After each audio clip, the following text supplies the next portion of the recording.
Hey everyone, Commander Josh Hawkins here. Welcome to the live stream. Haven't done one of these in quite some time, but I've also not been home during the day in quite some time, so it's actually really nice to be able to do this. Welcome everyone to For the Joy of Exploration. This is a Beta 3.3 Elite Dangerous live stream, and we're not going to waste too much time. We're just going to jump right in here. I was just watching the Elite Dangerous live stream where they were showing the Thargoid incursions. Looks very interesting. I would certainly like to check that out sometime with another group, but I'm probably going to wait until the beta actually hits the live servers before we do any of that type of stuff. In the meantime, let's jump on over here. Hey everyone in chat, welcome to the live stream. John, Brent, Lucci, Jacob, Keith, John Sugar, Whitaker, GSXR. Nice to see you guys. So yeah, we're up and running on the new PC. That was wonderfully sponsored by you guys. Again, these live streams are made possible by you guys, so thanks so much. Looking to jump right into some exploration. I keep seeing all of this stuff, all of these cool things that people are finding, you know, the different aliens and stuff, and I haven't been able to find any. Mind you, I haven't had a lot of time to do any exploration, so I'm hoping now we could do a couple of hours of just straight up exploration, hopefully find some of these cool things that are floating out in space, and I don't know if there's actually any near the core, but that's where we're going to be. Oh, you got the ZX81. Did I get the ZX81? What's ZX81? Oh, huh? What? Don't confuse me at the beginning of the stream. I'm easily confused. All right, let me just load up chat on my phone because I don't have a second monitor here, and I would very much like to be able to see the chat while I'm playing so we can talk. And if you guys want to make any comments about the Thargoid incursion live stream that you're probably just bumping off of right now to come on over here, let me know what you guys thought about that. Let me just go ahead and pause this, and there we go. I think I've got chat now. Okay. Hey, Steve Shaw. The ZX81 is that British computer. Oh, yes, that's right. I do remember that. You guys were joking about that. That's what I should pick up as a new PC. Yep, that's what I'm running right now. That's what we're running Elite Dangerous off of, the ZX81. That's why this is just a screenshot. That's all you're going to be looking at the entire stream. Just one single screenshot, because I think that's pretty much all the ZX81 would probably be able to run from the most recent Elite Dangerous. Branitz! Hey, buddy. How's it going? Branitz, we were just saying, I was just saying how awesome you guys are and how everyone made this stream possible once again. Branitz, you were a big contributor to that, so thank you very much. Philip Hofer, did you get your PC repaired? Yes, I did, Philip. That is how we are able to be streaming right now, bringing you the live stream from the new PC. Edge says, I noticed the FSS is much better in VR now. I haven't tried, I've got my Oculus just over there. I haven't plugged it in and checked out any of the exploration changes in VR yet, but I'm looking forward to checking it out. I just got to finish kind of clearing out this room. If I showed you what it looked like right now, you know what? Here, why the heck not? I'll show you what the room looks like, and you're going to be like, oh God, what a slob. So here's what my room looks like right now.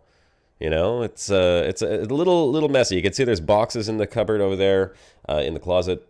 I'm just working on, I mean, I did just move. I moved on October 1st into this house, so there's a lot of unpacking that needs to get done still, and that's in the works. But once I have this whole room unpacked, then I can set up VR over on the cockpit over there, and with the new PC up and running, I should be able to do some Elite Dangerous in VR and check that out.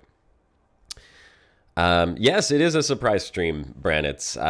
Happy Thanksgiving to all of you in the US, and happy non-Thanksgiving to all of the rest of y'alls. I am not an American, I'm a Canadian, so I don't have Thanksgiving today, but I had mentioned in a previous stream that I was in between jobs at the moment, which is one of the reasons I wasn't able to immediately upgrade my PC when all the problems started. But good news is I have received an offer and I've signed off, and I will be starting a brand new job on the 10th of December. It's really exciting. I'm super looking forward to it. If anyone from that company is watching right now, well, hey, nice to meet you. I'll be meeting you guys soon. And that's going to open up a lot of opportunity for me. But I will be doing a lot of travel with that job. So I don't know if I'll be able to do live streams like this in the middle of the day. Between now and the 10th, however, I have lots of free time. So you might be expecting a few random live streams to be popping up here and there. Thank you, Penny. Thank you very much. Good luck with the new job, says Dave. Thank you, Dave. Really appreciate that. Yes, it is excellent news, John. Very much looking forward to getting started with the new company. It's a fantastic opportunity. Great people over there. They put me through an incredibly rigorous interview process, though I will tell you it was like 3 or 4 weeks almost. I interviewed with about 8 different people, and at the end of the day, they were all very happy and impressed with what I was able to bring to the table, and I really appreciated the fact that they are able to recognize the skill set that I have and what I will be able to contribute towards the company. So I'm really excited to get started working with them. And it was a really nice feeling, I gotta say, handing in a resignation letter to a company that I worked for 15 years that was just getting to the point where it was difficult to work there, and every day was like yanking my hair out. So it felt really good, and now I've got a little bit of time between this job and the next. So yeah, here I am, and we're gonna do some exploration and check out Elite Dangerous, because I haven't really had the chance to do it aside from the broadcast. And this is my opportunity now to go ahead and check out the stuff that I love. And you know, this is what I've been wanting to do for ages. So here we are. Gray Tez says, burning his hull. Hey, Gray, you know what? I'm not in Discord. If you want to, you're more than welcome to join me in there. If you want to monitor chat for me, that would be great. Hang on a second. Let me just get Discord open. Kind of forgot to pop it open before we started. Let me know if the sound in the game is okay, because I don't want the in-game sound to be too strong over the sound of my voice, so you guys can't hear me. Just pop it open Discord here, and I'm going to jump into the live room. There is Gray Tess. Hey, Gray. How's it going? Why would I want that? I don't know. It would be awful to be on voice with you. Hey, mate. Hey. Sounding good. Everything is good. Sounds good? Okay, I just realized that the in-game music is on, and that's something that actually drives me bonkers. I always turn off music in games. I don't know. You do have to say that music is very good in parts. Very moody yes, yes it is. Actually, you know what? Just because you said that, I'm going to keep it on, but I'm going to just lower it down to like 10% or so. Let's put it around like 10%. And you know what? Since you are here, you will very much be able to help me, because I've got the YouTube chat open on my phone, which is kind of like balanced, tilted on my screen, on my keyboard. And it's really tiny. So, I mean, I could read it, but it's not easy to read. I got you back, bro. Oh, yeah. All right, ladies and gentlemen, let's do some exploration. I am excited because I have... Hell yeah! Hell yeah! You know, I'm curious. You know, I did quite a bit of combat. Oh, wait, I've already scanned this system. Okay. I've done So hold up. Yeah. So you have like 3 weeks of free time now. Yes, right? I do. 3 weeks. How many episodes of exploring the Milky Way galaxy can you check out in that time? That's a good question. Turgeon had... Not putting you on the spot or anything. I know, right? I know, not at all on the spot. Well, I am going to have to do one thing. I promised that I was going to make a key bindings video for the X52 for the new update. I got to tell you, I'm a little hesitant to do it now, but I don't think I think if I don't do it now, it's not going to get done, because once I start the new job, I'm going to be like overloaded, and it's going to be back to the normal broadcast. To be honest, after this update that we received today, I don't see many changes still happen to the game, so I think you're quite safe to do it now. Yeah, and I think that you're right. I think it is fairly safe to do it right now, and Turgeon gave me a fantastic video editing program, which I should be able to get some stuff in there. Might take me, I don't know if the intro is going to be the same. I might have to change that visual a little bit, because all my stuff before was in Premiere Pro, which I don't have access to anymore, and I'm going to have to kind of relearn how to do it all. But I will be doing the video for sure on... A fresh lick of paint won't hurt. That's gonna be good. What's that? A fresh lick of paint won't hurt. Oh, a fresh lick of paint? No. Is chat still going? On my phone, it seems to be frozen. I don't know. No, people are just not texting right now. Oh, you. They are What stunned the hell? by the beauty that is you. Yeah. Well, I thought they were going to be like, oh, Greatest is here. We don't have to chat anymore. They'll keep Josh busy. All right. So I don't know if there's any rhyme or reason to where I might find these stellar phenomenon, these hidden little gems that I've seen a couple of spoilers by accident on other streams. Hey, Peter. Hey, Plater. But I really want to find some. I'd really like to just discover one on a live stream and be like, oh, cool, look at that. There it is. There's something neat and nifty. Now, you know, I usually just aim for black holes because, well, it's, you know, I'm always hoping for like a cool black hole system. So I always set them as kind of like my go-to. And actually, I'm going to turn off this use jet cone boost crap because I always screw up and I don't want to have to jump into jet cones. I just want to jump around. So we're going to keep looking. If anyone's got any suggestions. John Sugar says you could go and see some of the new aliens. He says you can find them in the Codex. So why don't you take a look at that? Well, if I find them in the Codex, I'm not really discovering them. I'm using someone else's discovery, which is fine if, let's say, I spend a couple hours or a couple of days and I've never found one and I just want to go and see it. But if I want to do that, I could also just, you know, watch a YouTube video, which is, it takes the fun out of the finding, the discovery, the actual exploration, which is what I want to do. I'm an explorer. I want to find these things for myself. I don't want to go see someone else's site. You know, I'm not a tourist. I'm an explorer. So we want to explore, which is exactly what we're going to do. Oh, crap. I didn't realize I could go into... Well, I guess if you want to find such things on your own, you're going to have to get good at the whole, you know, scanning for frequencies game. That is exactly what we're going to be doing a whole lot of on this live stream. That is what the joy of exploration is all about, and that's why I didn't call it the joy of tourism. Otherwise, I can leave that to Ghostraf, and you can go watch his videos, because he likes to do the whole space tourism thing, and goes to the places that people have found that are rather funky quiet and cool. recently, but I think just yesterday or so they had another stream again. Oh, did they? I know that they did a after live quite a stream pause. right after the broadcast last week, and I saw comments. yeah, People were like, "Oh my was God, it? Commander Josh Hawkins Maybe, is back!" maybe that was and actually longer ago. and Ghost Giraffe. So yeah, it was that was pretty cool. Yeah.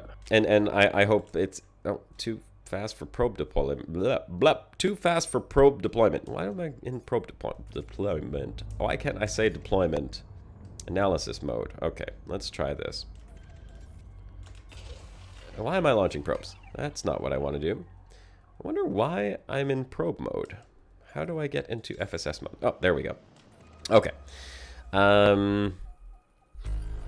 There we go. All right, let's find some stuff. We're going to go and look for stuff and things and see what is actually around here. Oh, I love this new exploration. It's so damn cool. I'm so happy with the way that it works, honestly. I actually feel like I'm finding stuff. Now, could it be improved? Yes. I still think that there is room for improvement in this whole minigame thing, but it's quite cool to have mechanics for exploration other than just, you know, honking and that's it. What do we got here? I'm not going to be checking out the surface too much. I'm going to be doing a little bit of scanning. If we come across anything cool, I'll definitely go check it out. But more so what I want to do is I just want to scan systems and then move on and try and find some of these space features. If that's what you call them. Space features? Anomalies? Greatest? Thingamajigs. Thingamajigs? Do they have a name? I don't know.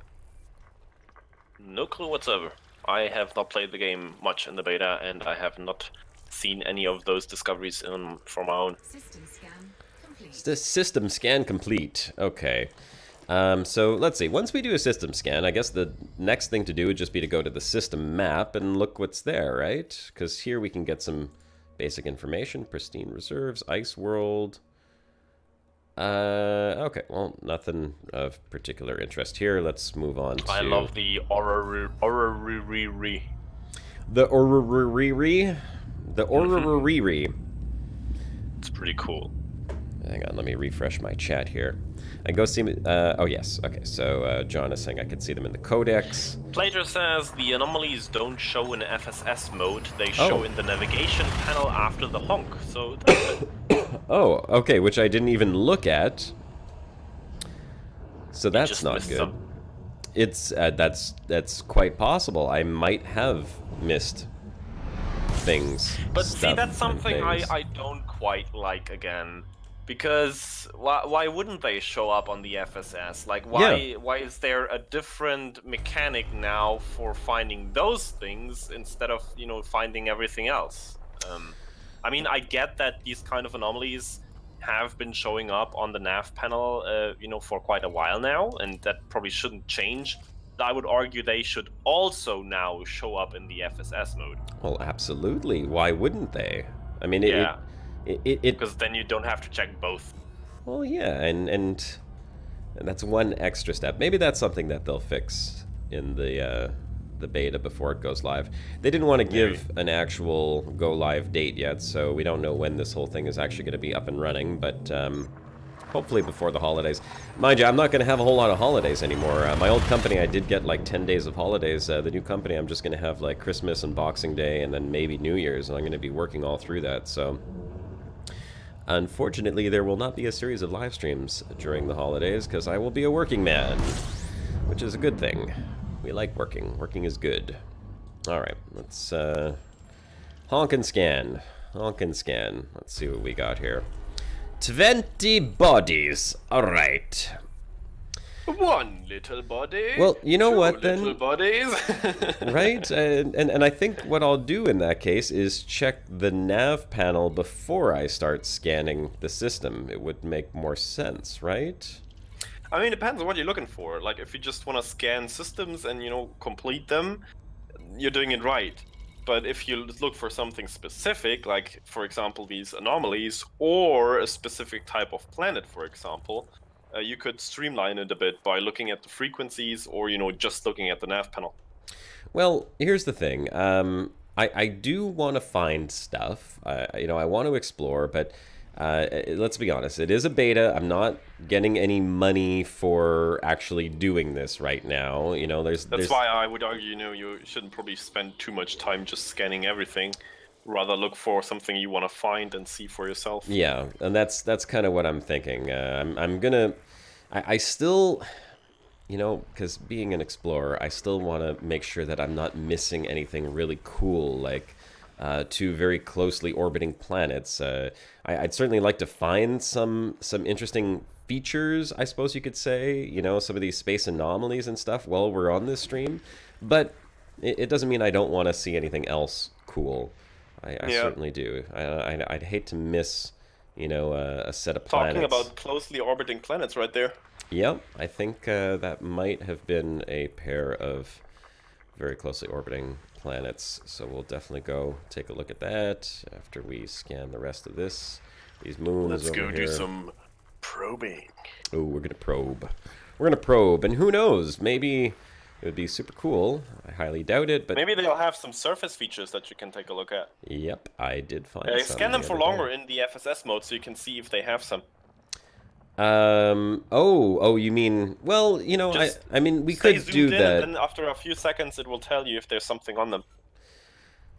Yeah, that's true, right? But I could also see that once I go to the system map afterwards, which I'm going to do anyhow, so...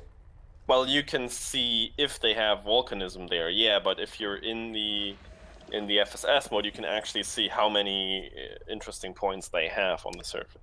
Oh, really?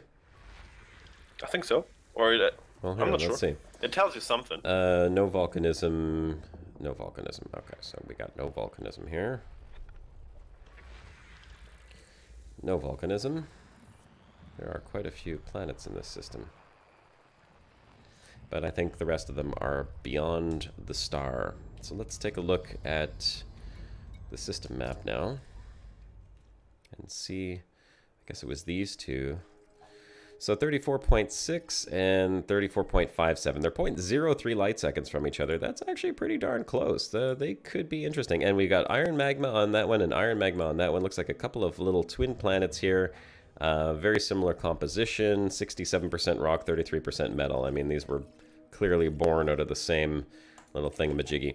Let's go check that out. We'll fly over there and look at those two binaries and see how close they are. And while we do that, we could pull up the nav panel and see if there was any interesting space anomalies. So what would that show up as in the nav panel? No clue.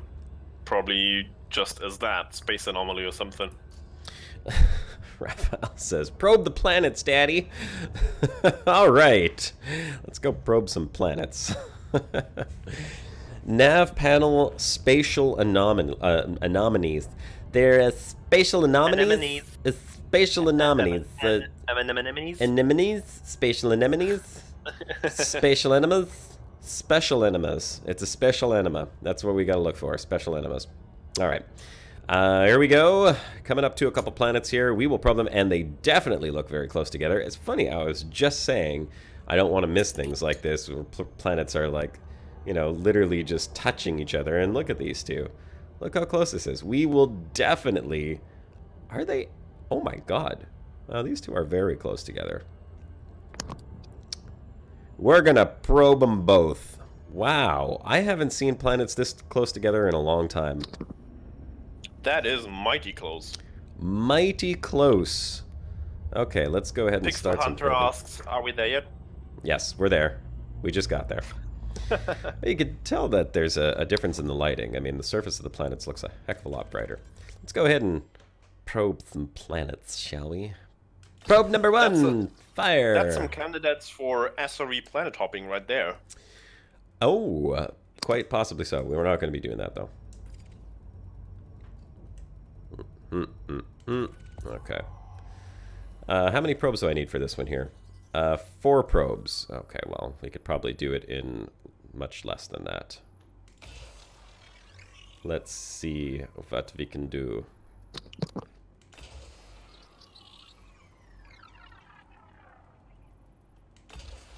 There's 4. I think we got it. So is that little line there in the middle of, you know, when you go halfway out from the center of the planet, is that like the horizon line? If you aim for that, the probe will hit on the horizon? That's what I believe. I'm not I think entirely it's not sure. completely accurate, though. Complete. So there we go. Got it in 4. And we've got 4 notable signals, 4 geological signals. Ooh, go check them. Yes. Go check one out. We're going to go check out one where we can actually see the other planet on the horizon, because that'll Hey be guys, very 64 of cool. you joining us today. That's pretty cool for such a random stream, guys. For Thank you. a completely random stream, which I'm very happy to be doing for you guys, and I hope you're happy to be here and joining us on this exploration stream. It's great to have a PC up and running and have the opportunity to be doing this for you guys again. So welcome everyone to the live stream. That like button. We have to lure Josh back into streaming more often. Oh, go give him a yeah, sure. Get me addicted to the adrenaline rush of the like button being pounded. Oh, yeah. Okay. Yeah, Raffle, we have some new ships. We have the Mamba now, and I don't know when you played last, but, you know, in the last half a year we got several new ships, including several for the Alliance, you know, the whole Chieftain, Challenger, Crusader thingies, and then Crate and Mamba now as well. So there's several new ships, yes. I think we're going to have to fly to this other side of the planet over here in order to get a view of the binary on the horizon. It really makes for great shots when you can get like a surface geological feature and a planet just like hovering straight behind it. Yeah. Where is that other planet though? The disadvantages of non-VR. Where? Oh, there's the other planet right over there. Okay, so we've got surface geological. No, that's on the other side. I know there was one right over here somewhere. Where'd she go? Orbital flight engaged. Okay, we could probably see it from that one over there. Let's go check out what it is. I didn't see exactly what type of geological feature it is, but we'll go check it out. John Sugar asks, we have all these new ships, but is there really enough variety in the meta that requires all of them? What do you think? What do I think? Oh, no. I think that the game still needs to work on creating distinct ships for distinct roles. And I 100% agree. That was exactly my point as well. In fact, recently, with removing the specific or the limited slots on the Beluga and what's the other one? The Orca, I think they actually have taken the other direction with what they're doing by opening these slots up for not just passenger modules, but to all the modules. So these ships are now arguably better, of course, because they're more usable in other applications. But that also means they're more multi-purpose and less specific for a role, which I actually kind of dislike. I would love to have some ships that are limited in some ways, but promote a certain gameplay or a certain application of the ship. Yeah, just so not everything is so random, and you have, if you see someone in a ship, you get at least a vague idea of what he's gonna be doing with that ship. Yeah. But FDev seem to disagree and prefer the idea of very multi-purpose general role ships. I thought I was lining myself up very nice to see that planet up in the sky, but apparently as soon as I got to the dark side of the planet, the other planet decided to go completely pitch black as well. Yeah, but then I'm not going to be able to see it as like the nice bright... Try it. Yeah, okay, we'll give it a try. Let's give it a try here. Where is it? Here we go. Night vision on. I mean, there's still advantages and disadvantages to certain ships, John Sugar, and there's definitely ships that do a certain thing best, and ships that do it worse. But if you don't want to be, the best at something and super efficient about something, you can do almost everything with any ship out there. There's very few ships that actually, are no good for something at all. Yeah, I mean, you can technically do whatever you want with any ship to a limited extent.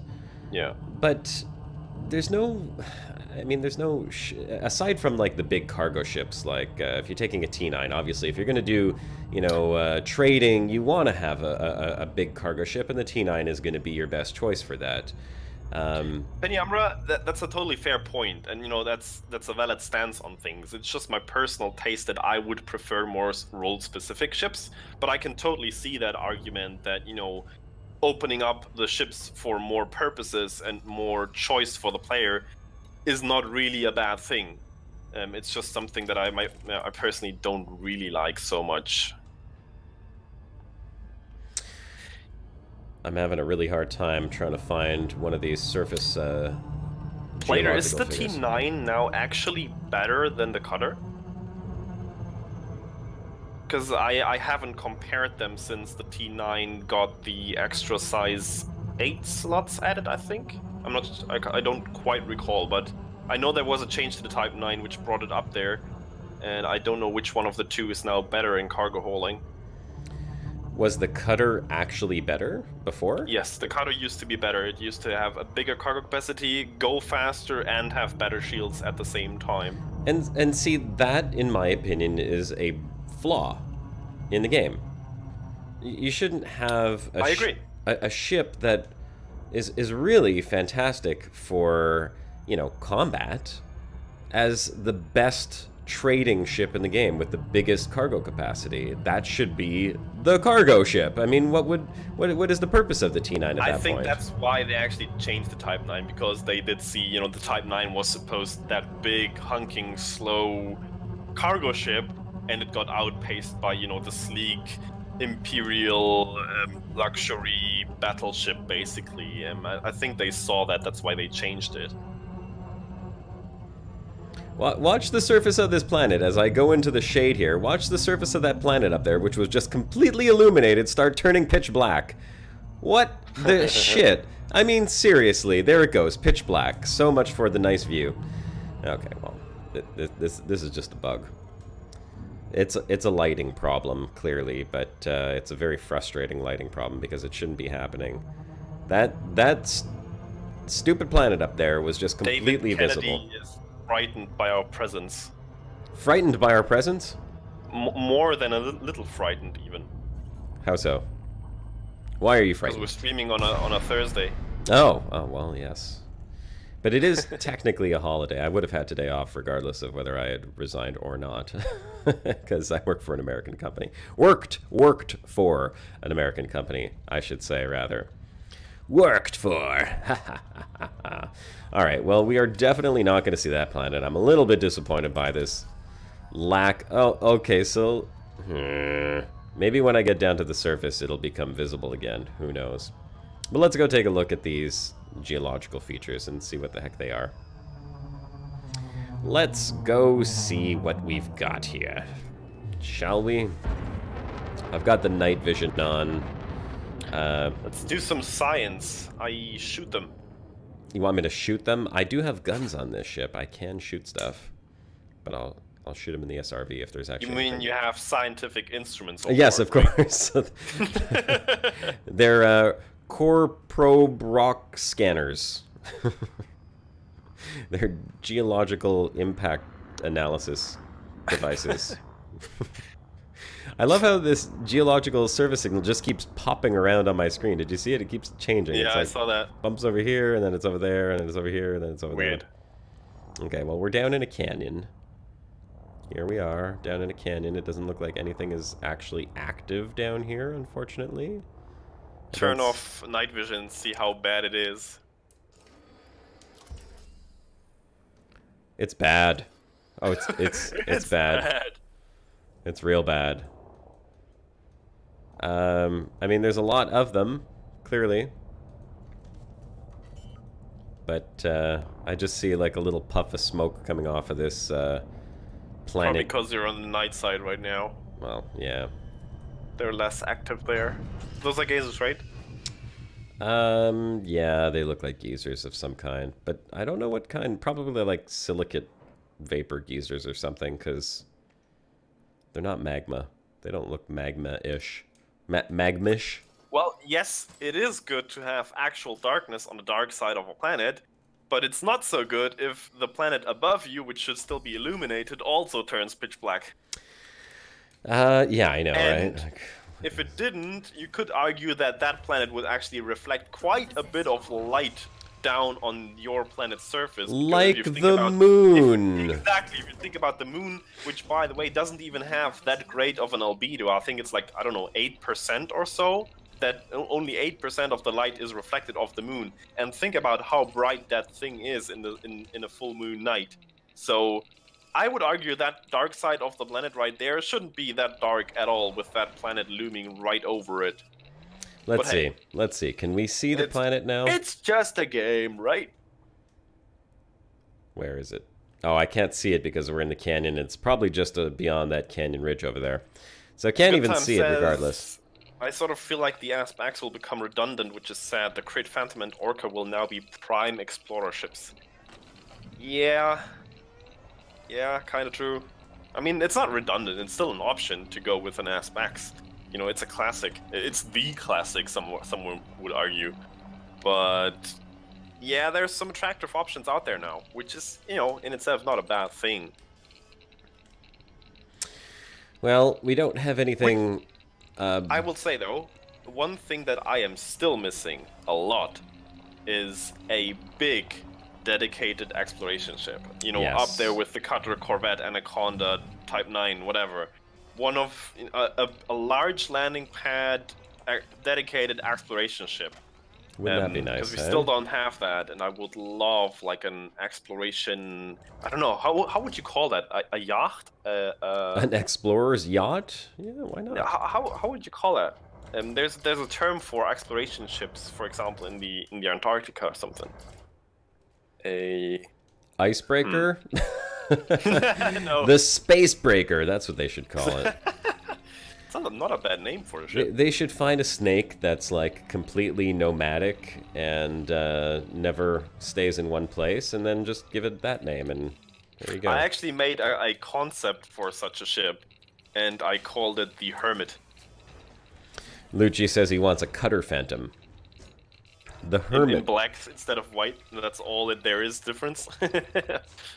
Oh, I just noticed that when the lights are on, you have a little light signal up in the top right-hand corner under info. Yep. That's really nice. And if you turn it to full beams, it actually, you know, shows full beams instead of, you know, what's the term for the normal lights on a car?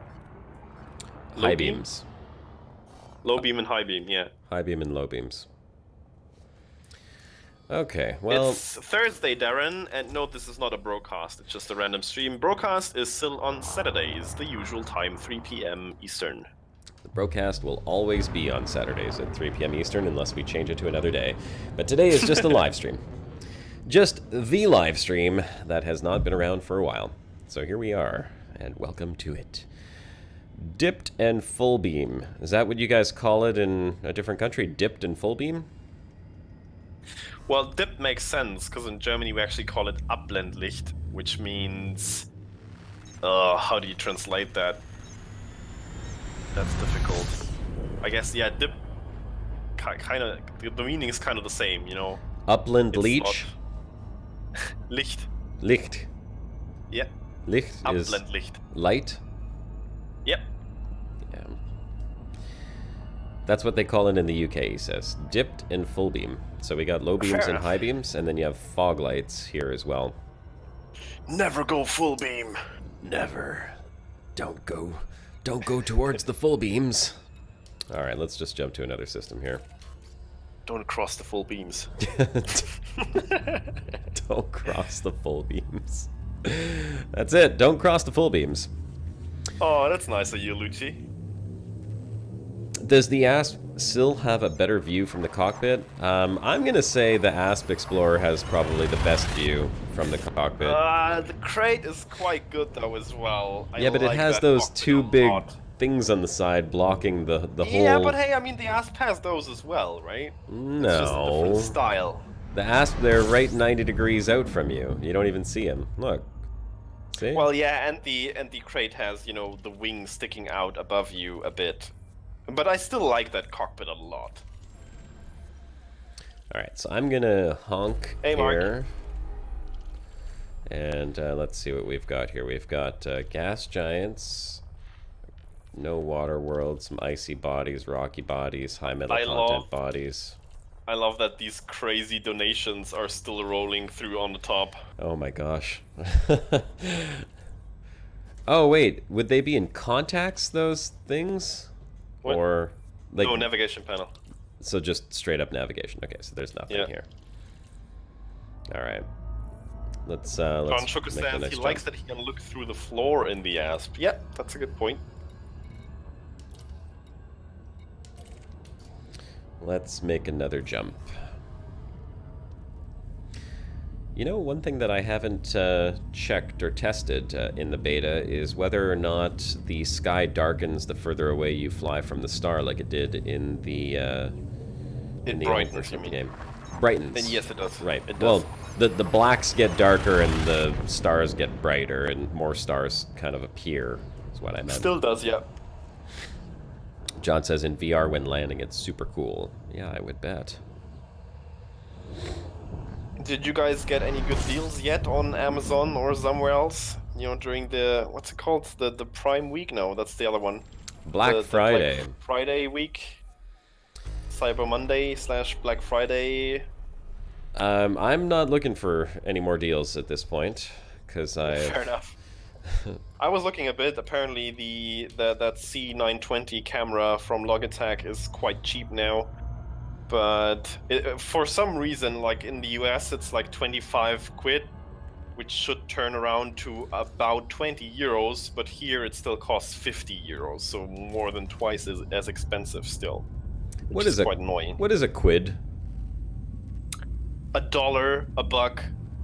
I think quid is the pound, right? That's only in the UK. Is that what it is? Just like it's the equivalent of a buck? I think so, yeah. Good Time says the issue with the ASP was that as soon as a Guardian FSD went in, the internals become rather limiting. Still a wonderful ship though. Might just keep it as a science vessel / USS collector. Mark Wheeler saying it's a UK pound, which I'm assuming 1 pound is, well, I mean, it's not exactly $1, but £1 sterling, of course. one pound sterling. All way too confusing for me. Us Canadians, we have very simple money. Yeah, Commander whatever. Yeah, the Black Friday paint jobs should come back up. That's a good point. I wonder if there's gonna be, or I'm pretty sure there's gonna be some new ones in there that haven't been, you know, up for sale in the past years because, you know, there's new ships now. So maybe we get a Black Friday crate or a Black Friday Mamba, which could be pretty cool. Will they release paint jobs before the... yeah, I was gonna just say that. Probably like, while it's still in beta? But maybe yes, because, you know, people might want them for the Mamba when the update actually drops. I don't know. We're gonna see. Have they ever put out paint jobs before? Yes. Before the ships were actually live? They've put out ship kits before the ships were live. Well, you know, I am very curious what the ship kits will look like for the Mamba. Because it's such a smooth-looking ship, I can't imagine they're going to start putting all these square ship kit parts onto it. Like there's one easy solution to that, Josh. What's that? Spoilers. Spoilers everywhere. You know, someone's got to make a mock screenshot of the Mamba with, instead of, like, you know, angular pieces coming off of it, just a spoiler on every part of the ship. Spoilers coming off sideways, spoilers coming off at an angle, spoilers on the back, spoilers on the front. And if you ask why, you get another spoiler. Why the hell not? A sail. I like that. Spoiler alert, it's all spoilers. Sails, yeah, sails could be pretty cool. We haven't seen any sails in the game. See, that's something I would love for an exploration ship. Yeah. Like have some cool, unique element to that ship. Not necessarily a mechanic, because, you know, that's not really what Elite is about. But, you know, a feature, a look, some certain, you know, some element on the ship that lets you suspect a certain function for it. That would be very cool. Like a scanner array, or yeah, like a sail, a solar sail, or I don't know, a huge observation platform, or whatever. There could be so many cool things for an exploration ship, a big one. Imagine that, an observation platform, and then maybe, since we don't have space legs, a multi-crew person would be able to sit in there, or you'd be able to, like, swap over to the observation deck. Yeah, for example, don't have all the crew in the cockpit, because, you know, you don't really need them there, but have one sitting in an observation deck, and another one sitting, I don't know, in like a scanner interface thingy or whatever. Yeah. Or, hey, here's a crazy idea. Instead of just adding extra parts to the ship, be able to customize parts of the ship that already exist. Like, have a customized cockpit. Maybe one that has, you know, bigger windows, or like domes, or maybe shielded windows. Who knows? Like, just all kinds of neat things that they have not done at all. I think you're raising hopes that are unfulfillable with FDEF, at least with this game. You know. Well, one can yeah, always hope, cool. right? It would be so incredibly cool. That would be incredibly cool if we had something like that. 3 of 23 in here. So I guess I don't need to scan the planets in order to look for these spatial anomalies. I just have to honk. Dave G, that's another thing that's super embarrassing, that some of these ship kits don't even fit properly, or they interlap. For example, I think the crate Mark II has a set of ship kit things that you can slap on, and they completely interfere with each other if you put them both on at the same time. Which is, did nobody really test that? It's kind of weird. You know, what would be really smart is, instead of, like, the ship kits are kind of cool things that you can buy, and that's good for microtransactions. It's a good way for FDev to keep extra funds rolling in. But customizing things like your cockpit, or, the shape of your engines, should be like an in-game activity that requires you to collect parts or manufacture them or something like that, and that could be part of, like, things with the engineers, where you can go to an engineer, instead of just upgrading modules on the ship, they can actually customize the the actual functional parts of the ship as well, in a visual way. Call me crazy, But Oh, I would love to see that. Imagine if hull reinforcements were actual slabs of armor that you slap on top of your Corvette, for example. Oh, that would be so cool. Imagine. One can only hope that one day FDev will do things like that. I mean, I don't see any reason why they shouldn't. Sugar says, here's a specialization FDev could do. A ship-launched mining thing that has the surface abrasion blaster, chargers, etc. on it. You mine in that, and your main ship scoops up the ore. Absolutely. Like, I think that's one of the first things that people have actually suggested. You know, have a dedicated mining fighter, and it's not a fighter, but you know, a deployable, a ship-launched mining vessel, basically. Yeah, that would be. That would be so cool. That would be super smart too. Because if you could have 2 ships come out of it, you know, create like a mining vessel that has multiple ships like that, there's multi-crew mining for you. 2 guys go out, one in little ship-launched fighters. One guy goes out, the other guy sits in the turret and mines with turret mining tools, and the third guy flies the big ship and scoops up the materials. It would be so cool. Absolutely right. That would be incredible. Okay, so we're still not... We're not seeing any anomalous sort of things yet. No special clouds or aliens or lightning bolts or anything like that. Good Time says, or glue the murdered NPCs to your ship like trophies, like antlers on a wall. That reminds me of the Ravagers. What was their name in Firefly? Ravagers? Well, we have a ship. I mean, there's ship kits that kind of look like that, right? Just be able to stick like frozen heads on the spikes of the ship or something. Hey, Danny Powers. No, it's not Saturday, and welcome to the live stream. This is not a broadcast. It's just a regular old Joy of Exploration live stream. Oh, thank you guys. Yeah. Reavers. Sorry, Reavers, of course. For those of you who've been watching my channel for a long time, you'll remember that I used to do these Joy of Exploration live streams. It's just there wasn't too much joy left in exploration for me for a very long time. So now there's actually things to find when you explore. So you know, let's see what we can find. Hopefully we'll find something. So far we haven't found anything. I mean, ice planets and ring worlds and stuff like that, and a nice little binary there. But we're looking for these special spatial anomalies. I feel like we're really confusing people with streaming on a Thursday. I know, right? I know.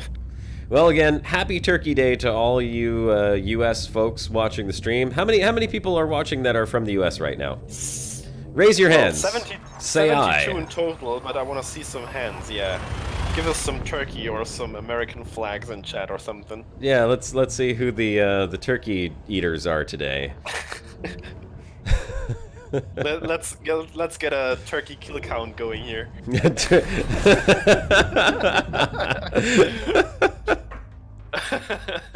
Turkey kill count. Well, we know there's going to be a lot of turkeys, a lot of very sad turkey families today. Every year there is like a huge gust of turkey souls coming up from the Americas, or from the US rather. Huge gust of turkey souls. All right, you know what? No spatial anomalies in this one, but we're going to scan this one anyhow because there are a considerable amount of high metal content worlds. Gobble gobble. Can you make a turkey? Like, I don't think I can. I know how they sound, but I don't think I can reproduce them. That's quite close. Oh, that was quite a good. Someone's gonna make a GIF out of that with sound. I worked on a farm for like 2 months, so I know what turkeys sound like. Yep, we had a couple of those.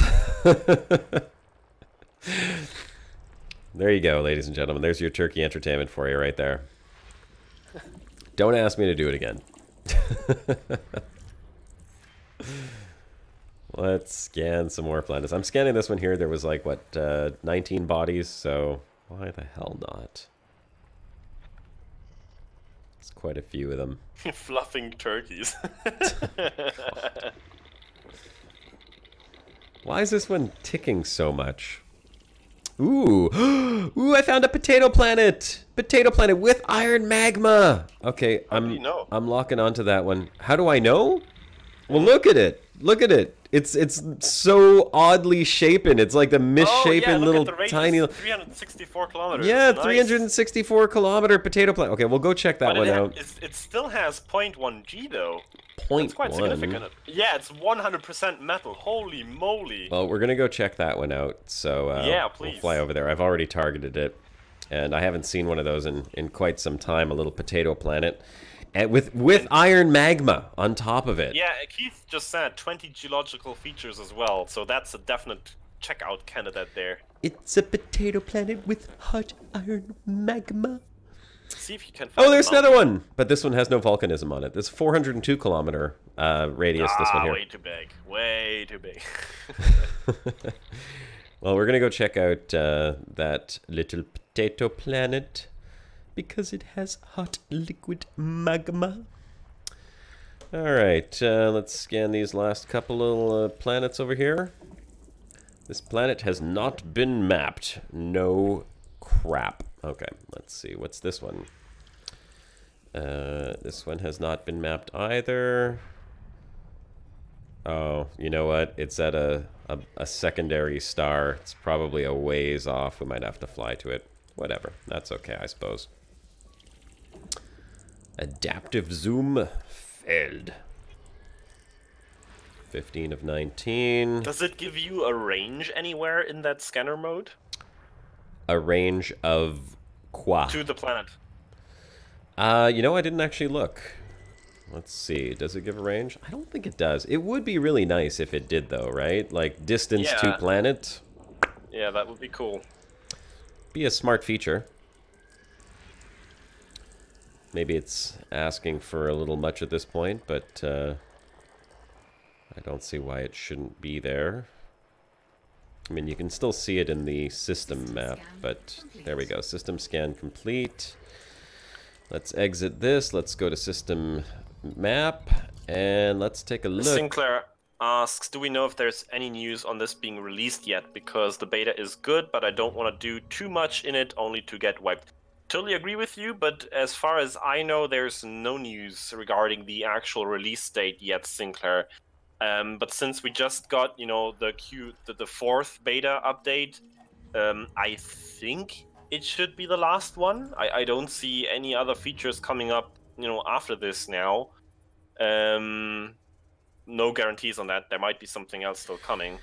But if this is the last one, I think it's fair to say it might be, I don't know, maybe 2, 3, 4 weeks from now, roughly.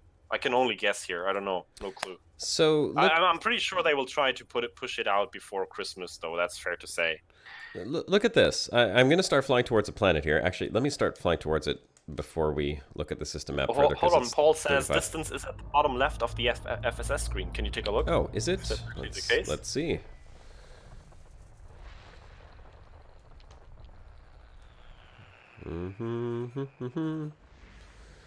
Distance, bottom left.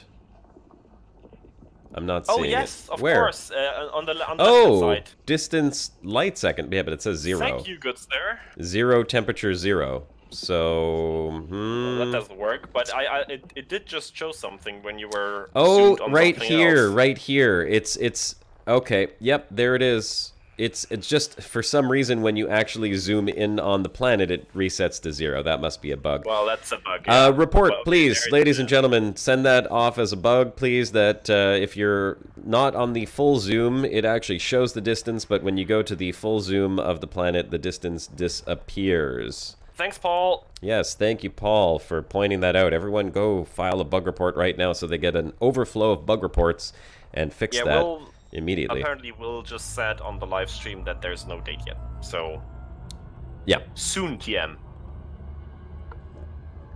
I'm the only Canadian. Am I the only? No, I'm not the only Canadian. There's more than one of us. There's at least 5 Canadians in Canada. At least. At least 5. The rest are just tourists that come here to smoke weed now. Now that it's legal in Canada. My whole life, you hear of people go to Amsterdam because they want to go to Amsterdam and smoke weed in coffee shops because it's legal in Amsterdam. Well, guess what? That's going to be the new thing in Canada now. It's going to be a whole industry just revolving around weed and cannabis tourism. I guarantee it. Here, make that 6. Sudden tourism boom in Canada. Also, inexplicably, a sudden boom in fast food restaurants and coffee shops popping up all over the place. Completely unexplicably. I'm telling you open up like one of those like greasy spoons cafes right next to one of the the weed dispensaries. You're gonna make a fortune because the lineups outside those places are like 2 hours long. Wow. Hey man, you want to run over there? Go get us some munchies, man. Come on, man. Who's representing the only gay Eskimo? Not me. Shibuka. Oh. Dark Chaos says, Canadian here, make that 6. No, Dark Chaos, don't lie. You're one of the 5. I just said that. You're one of the 5. There's only 5 of us. We don't have to exaggerate. All right, we got to fly 30 more thousand light seconds to go check out this potato planet. But what I was showing before, or what I wanted to point out, is in the FSS mode, when you looked at that potato planet, it was like bright white. But now, look at it in the system map. It's very interesting, because here's the 3. These were all bright white in FSS mode, but when you go in here, it is not a bright white. The color is slightly different. Now, I don't know if that's because the star is here, and it's reflecting light from the star in the system map, but it looks very different than what it looked like in FSS mode. I mean, it doesn't look, and I don't think this is from the star color. I mean, because look, you look on the back, it's like a brownish Danny Powell says red. bug, so yeah. there you go. There's another one, folks. Please report that as well.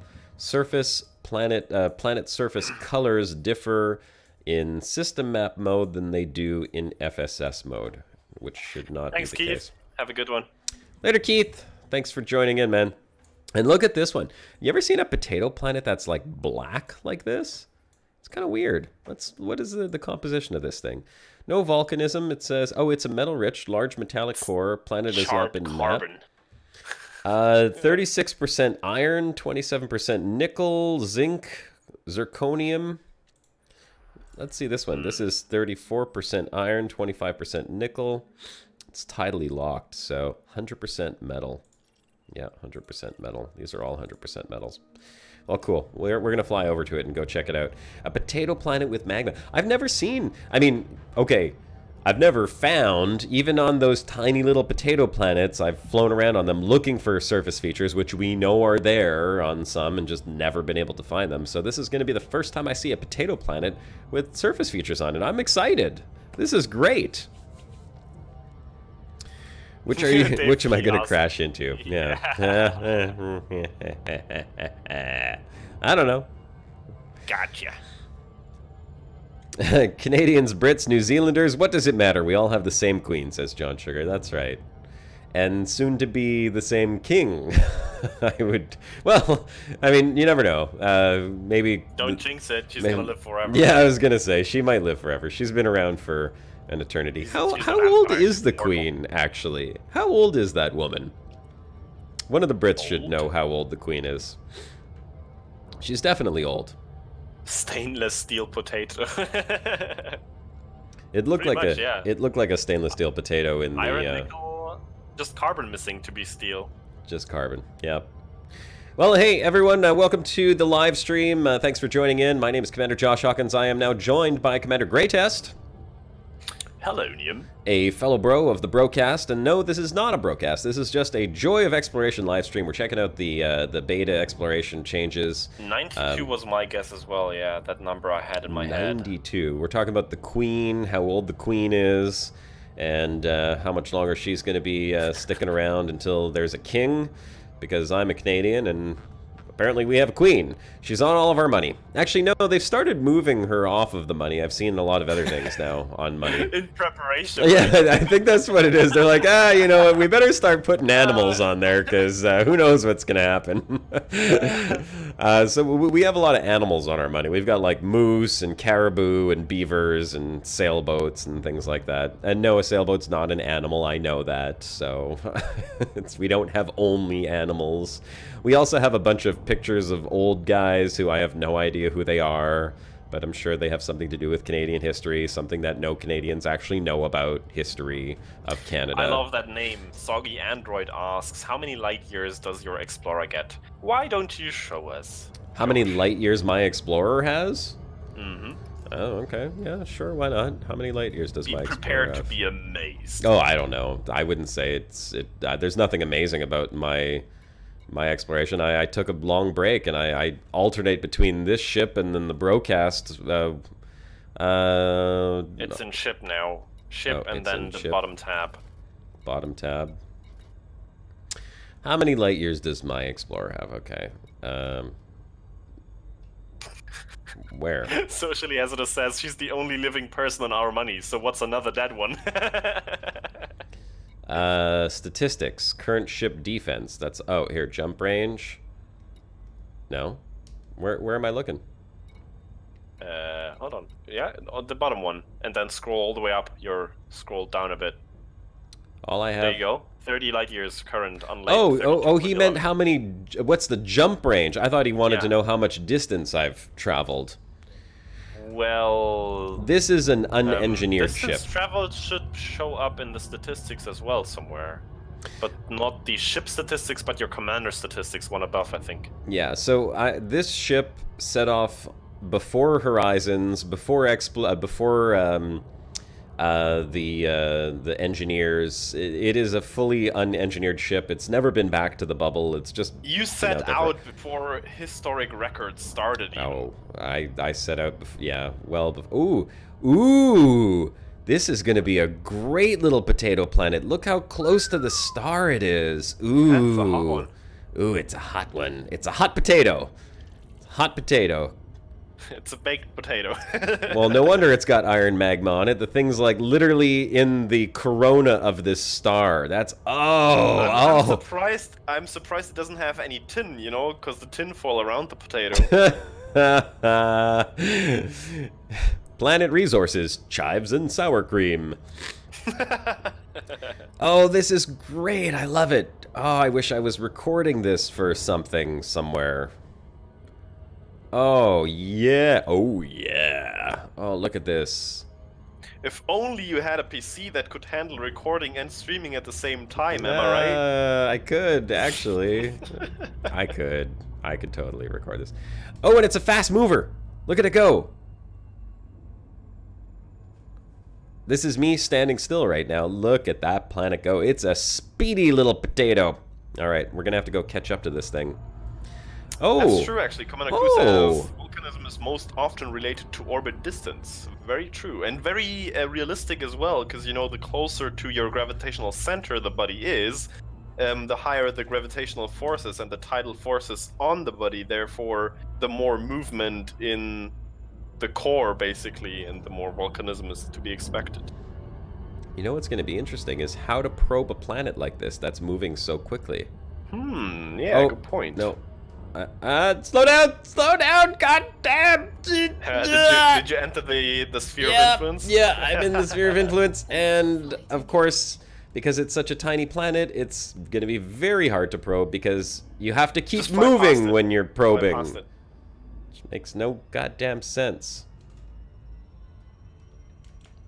Yeah, your total distance traveled will be in your Codex statistics, not in the ship statistics. Okay, how do I... What do you reckon? Your total distance traveled. Mine?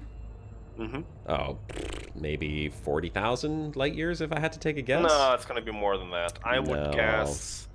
Yeah, I would guess around 60 to 80k would be my guess. 60 to 80? Alright, we'll take a look when I figure out how in the hell you could possibly probe a planet that's moving rapidly around a star. This could be problematic. This could be something that might need to be resolved in the game.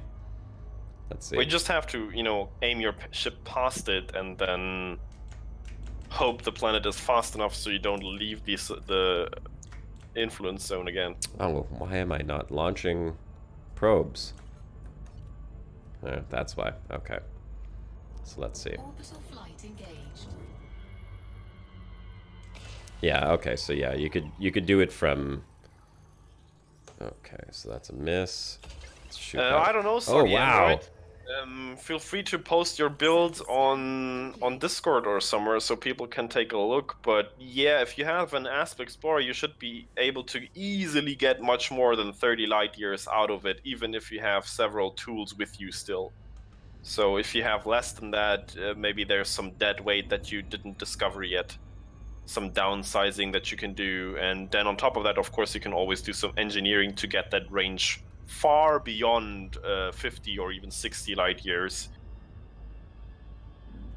And if we with the Guardian FSD booster, even past 70, I think, on an ASP. Let's see if I can find one of these. That's not all here there we is go. to do, Perfect. though, Soggy Android. If you go for an exploration ship, often you can downsize as well. You don't only choose D-rated modules for the lightest weight, but for example, you can downsize your power plant way down, and you save some weight in that way as well. Your power distributor as well, you can downsize that usually. What else? No, scanners is a fixed size. Your engines, for example, if you don't really want to be able to go fast in normal space, you can downsize those as well. All right, I think I found yes, I do have SRVs on here, Danny Powers. I think I may have... Oh, why did it just jump into the dark part of the planet? Damn it! It was right on the edge. It was right on the threshold of the dark and the light, and now it jumped over. Oh, it jumped again. It's kind of weird that these are jumpy. Yeah, they're very jumpy surface signals, huh? Well, that's okay. Maybe we'll be able to see... Let's see, can we still see the star? Yeah, okay, should be fine. This is fine. Is my night vision actually on? I didn't realize it was. Where do I find... Oh, I have to... You're welcome, dude in chat that I don't know. Yeah, just for people who don't know me, I'm Greatest. I'm one of the Broadcast co-hosts. I don't know. What else is there to say about me? I'm that guy that hangs around in the background is annoying about everything.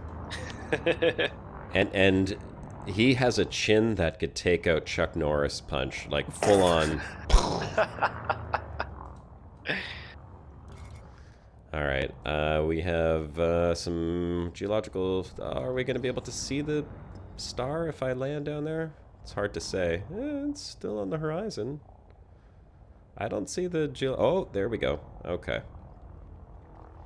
It's too bad it's on the dark side, but whatever. If I go down any further, yeah, it's down in this canyon over here. So you know what? We're going to have to go to the light side of the planet. No, you go down there right now, because if those are iron magma, it's going to look awesome in the darkness anyhow. No, I don't care about iron magma in the darkness. I wanted to see Potato Planet with a giant star on the horizon. Look at that. Look how close it is. It looks awesome. You know what's interesting about a planet like this, though, is because it's so small, it's one of those ones where you could actually do like an SRV all the way around the planet and check out all the different geological features just by driving, you know? Not that I would want to do a 340-kilometer SRV run, but it would be possible. You could actually drive to the sites. Easy. Okay, so let's see. What other geological features do we have? What's the next closest one? 86 kilometers away. Behind us? No, let's try to find one that's in front of us. Let's see, where's that one? That one's over there. Keep in mind though, John Sugar, if you dirty drive your your engines on an exploration ship, it will also increase your heat output, which usually isn't a problem, but can be a bit of a problem on some of the ships if you try to fuel scoop.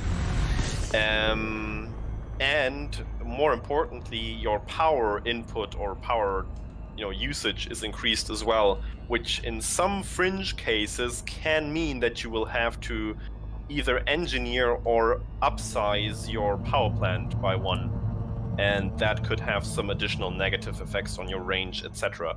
So just keep that in mind. It's not always worth going for dirty drives just to have a little bit better speed and maneuverability in normal space, because let's be honest, you won't spend that much time in normal space usually if you're out exploring.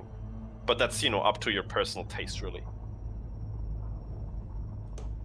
If you want to have a little bit of extra speed and actual beneficial, heat and I think power requirements as well, go for clean drives. I think they're actually a lot better if you make a compromise for exploration. All right, let's go down. Here we go. We got a geological feature on the sunny side, and it looks like it might be in a canyon as well, but I'm hoping we'll be able to see the star from this one. God, look at this. I'm in glide mode, and this planet is just like, it doesn't even have much of a horizon. It's about the size of a mountain on a regular sized planet.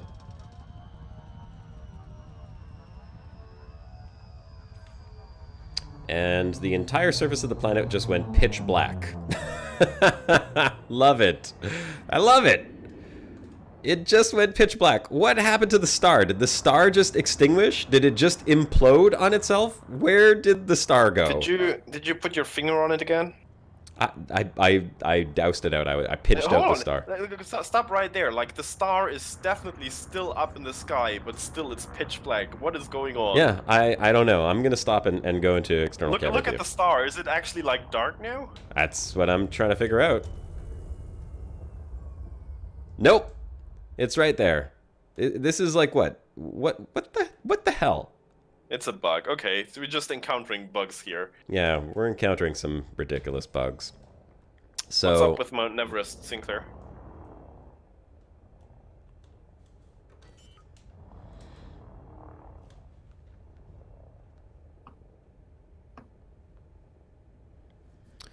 all right, let's take a look at these ones.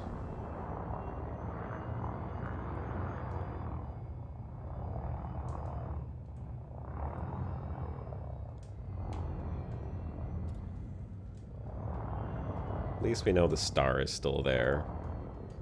It's just a weird glitch. Alright. Let's see if we could find a landing spot here. Mount Everest was bigger than this planet. Well, not quite, but it almost feels like it, yeah. Pretty much.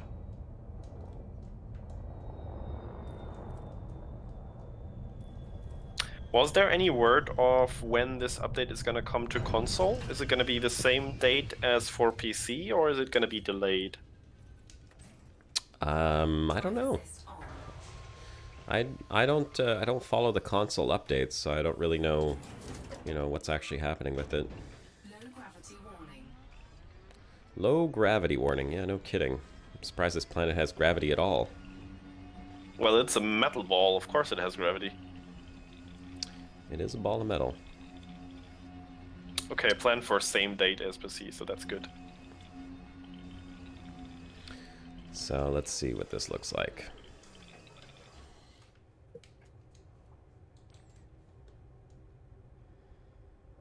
Well, it's definitely a cool little crater here. It's not really what I was hoping for, and still nothing actually shooting out of these things except for a little bit of smoke.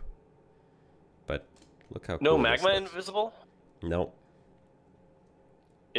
That's weird. If you mix up inside and visible, you end up with invisible, which is kind of the opposite. It's a cool view. It's nice to see geological features. Being able to find them so quickly is just amazing. I absolutely love it. but no magma. No magma spewing. I could try to drive up to the top of this ridge over here and see if there's anything.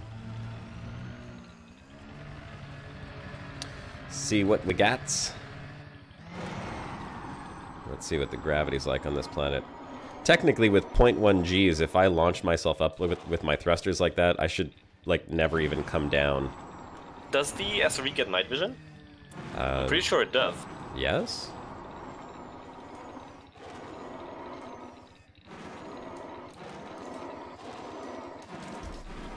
Oh, it says dipped beam. Look at that. Hey, wait a second. Are there high beams on the... Yeah. I'm gonna have to check this out. Of course there are. Full beam and dipped beam. There we go. Oh, we were just asking that question before. Whoa! I mean, it's not surprising since, you know... It's a UK game. In the UK. Yeah, not really that surprising, I guess. See, SREs do get night vision. Yes, they do.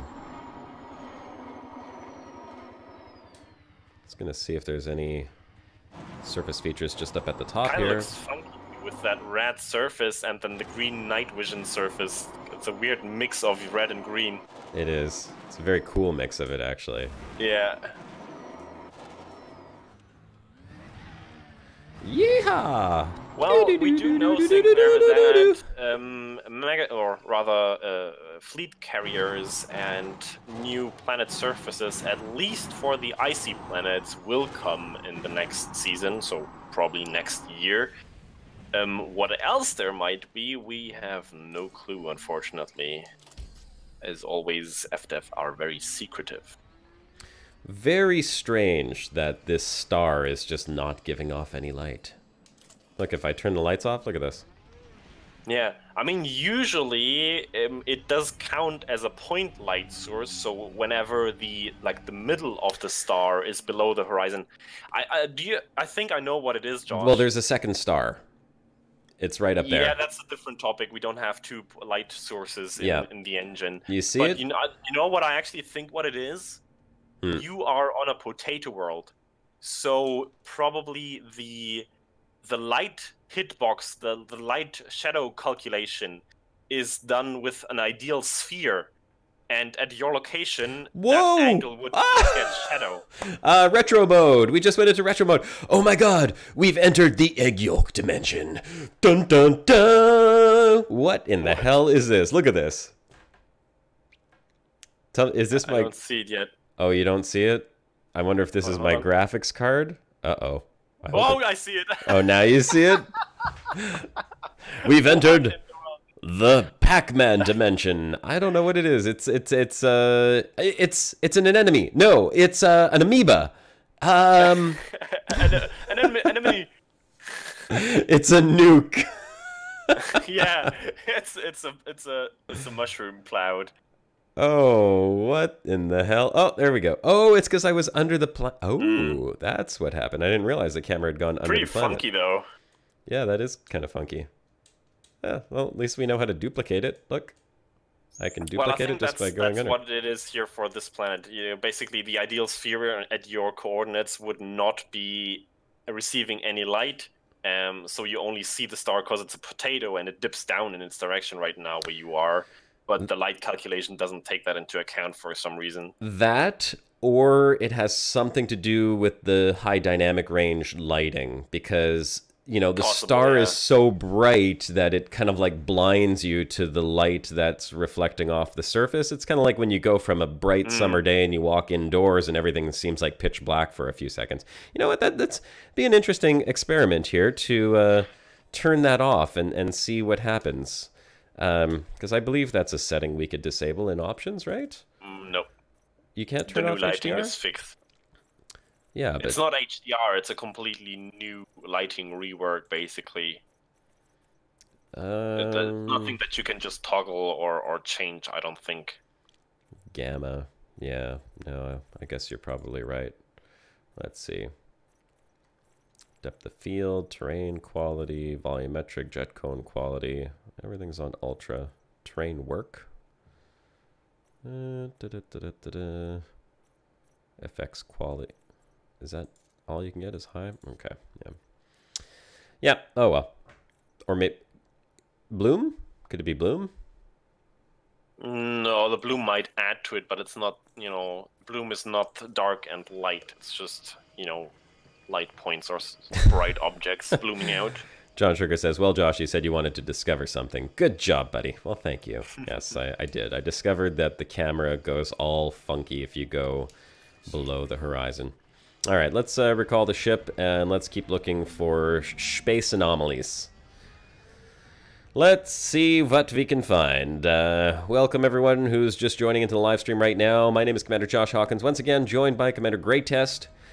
Hello, Nium. For a little bit of Beta 3.3 exploration change exploration. We're exploring exploration changes. That's what we're doing right now. We're on a little tiny little potato planet here. It's a little hard to tell just from this view of the SRV. Oh, signal lost. Damn it. That's a really weird thing, though.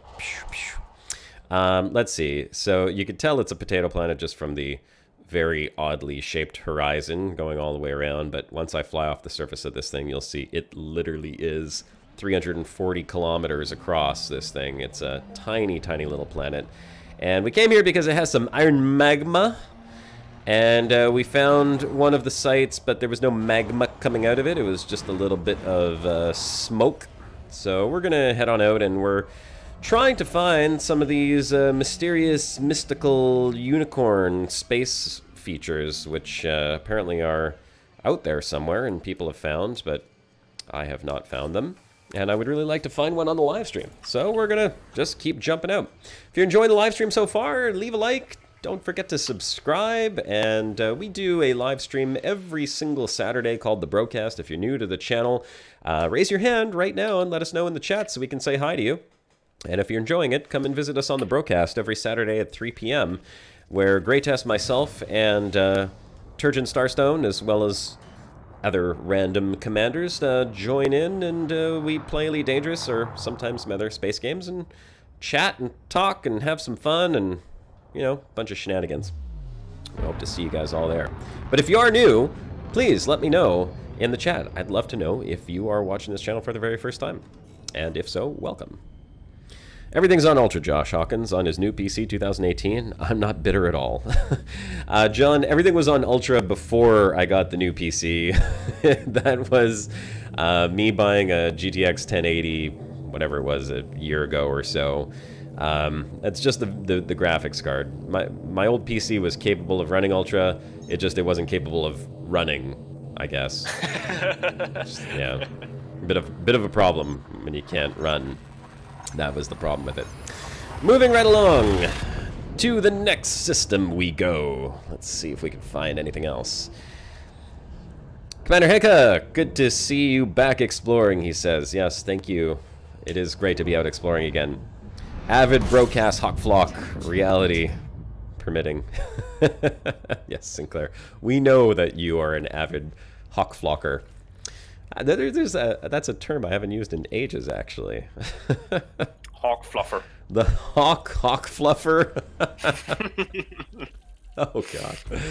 Yes, we won't talk about fluffing on the live stream. This is about exploration, okay? Not that type of exploration. I was just gonna say that. Not that type. Mind. Oh, why? My dirty mind. Uh-oh. What's happening here? Why is this thing going a little wonky, crazy? Oh, there we go. Thank you, Ikemai. I'll just forward that thank you, or that commendation to Josh. What's that? He says, I usually watch the repeat as I'm busy during live stream. Keep up the great work, bro. Oh, well, thank you very much. And, yeah, well, I'm happy that YouTube is able to do that. We were talking about going over to Twitch as our primary broadcasting source. But I don't know, I would kind of feel like I'd be betraying my YouTube subscribers somehow in doing that. Just a quick show of hands in chat. How many people would switch over to Twitch and watch the show there? Or do you even have a problem with that? Does that make any difference to you if we streamed on Twitch or YouTube? Let us know in the comments, please, whether you're watching this live or afterwards. I guess I should align with my destination. Let's go ahead and do that.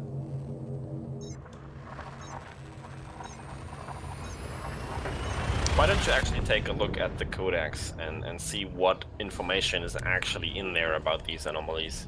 Okay, let's go ahead and do that as soon as I drop out of Super Cruise. Commander Crew says, sense of scale of this potato. Olympus Mons on Mars is 600 kilometers across.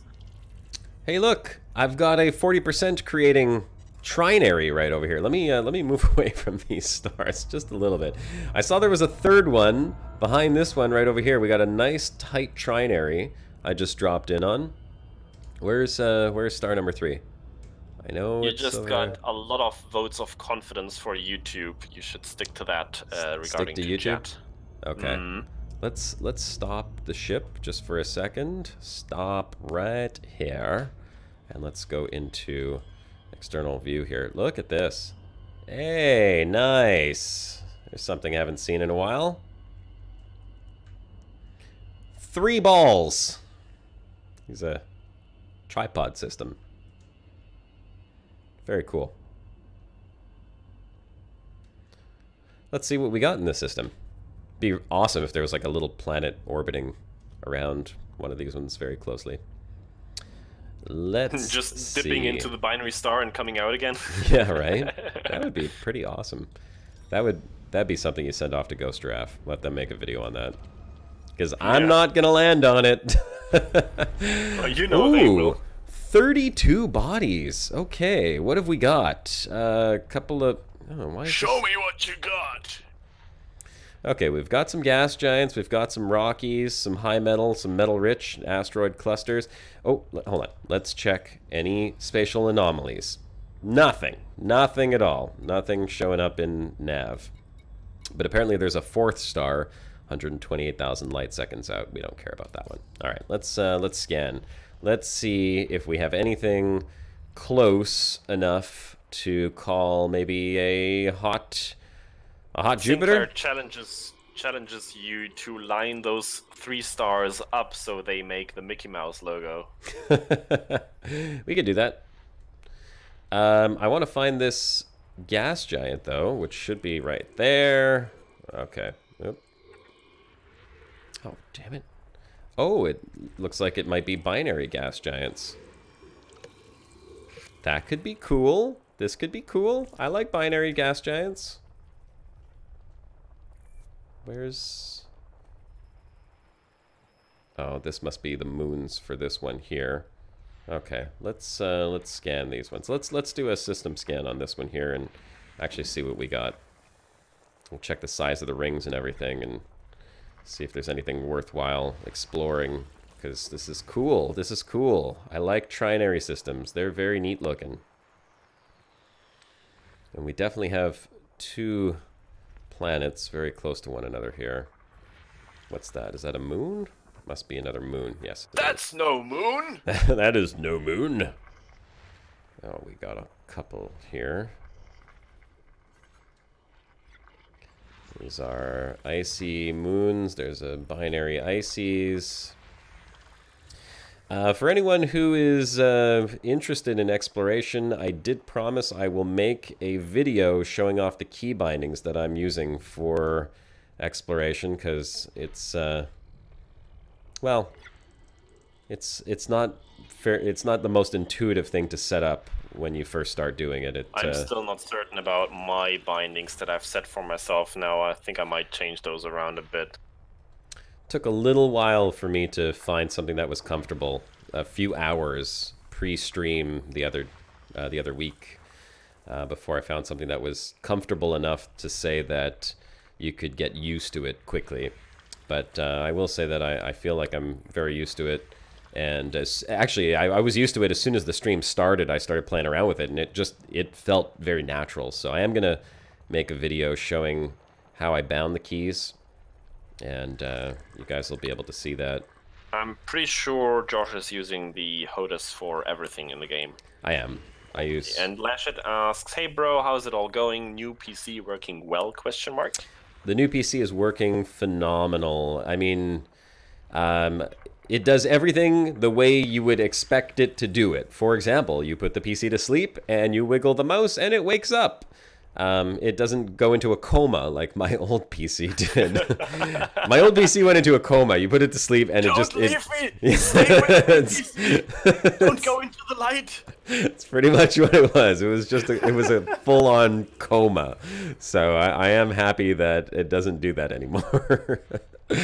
It's nice that it wakes up because nobody let Sinclair. Don't quote me on that, but I think your bindings might actually carry over because if you already downloaded the beta, you will not have to download it completely for the full release either. It will basically only add or you know, load the difference that there is for the final release and then add that on top. So that's also a good tip if you want to be one of the first ones to actually play the game when it releases. Have the beta downloaded previously to that, because that will save you some, you know, volume of download that you have to do on release day. And if I recall correctly, it has been the case in the past that your key bindings carried over, but again, I'm not 100% on that. So maybe check back with someone who actually knows what they're talking about. And knows things, yeah.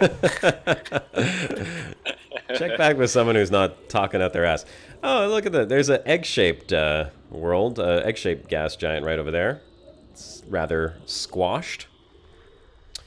What else we got? We probably have a few moons for this one. Yes, we do. May as well scan them all. Let's that's a wonky one. Yeah, it's a wonky that one. purple gas giant is very elliptic. Yeah.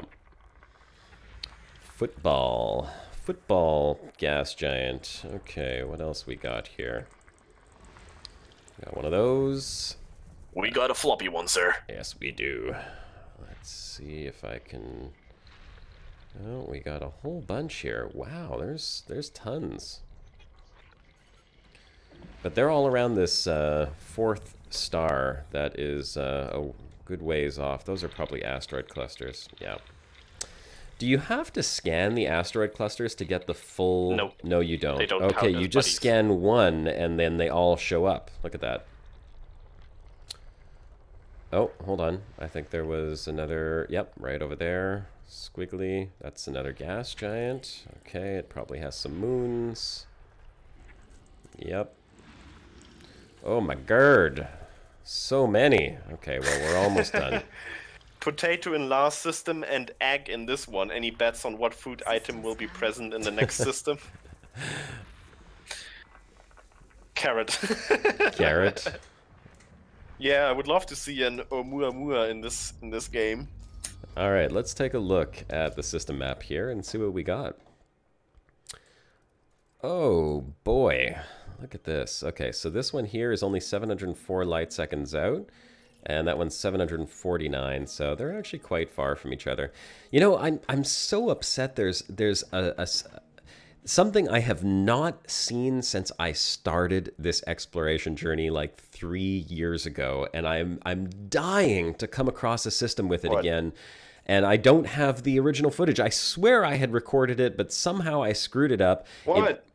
It was basically, imagine this, 2 gas giants with rings orbiting very close to each other, and each one of them had about 3 moons or 4 moons, and each one of the moons had rings around it as well, and they were all so close together that as you flew through it, all you saw was ring planets all around you. It was stunning, and I'm pretty sure it's recorded somewhere. Quite rare. In my original captain's log. I must have put it somewhere, and I thought I had footage, but I just can't find the damn footage. It's super rare. I've never seen it ever again.